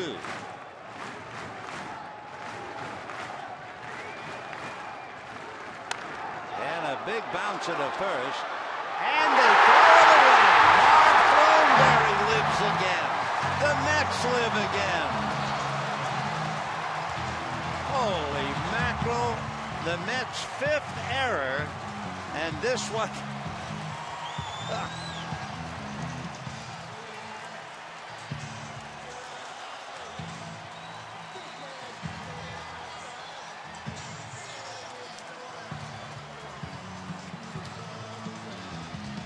The totals might tell it all.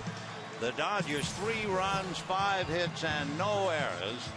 And it finally ends with Jeremy Reed just throwing a perfect double play ball away and Mark Loretta scoring. It was a nightmare game. It wasn't a bad game. It was a nightmare game for the New York Mets. It might very well have been the worst game the Mets have played since Casey Stengel and the '62 Mets. I mean, it was just one awful game for them. A reminder, tomorrow night, Chad Billingsley and John Maine. And once again, the final score in 11 innings, Dodgers 3, Mets 2. Stay tuned for Dodgers Live, and it starts right now. Good night, everybody.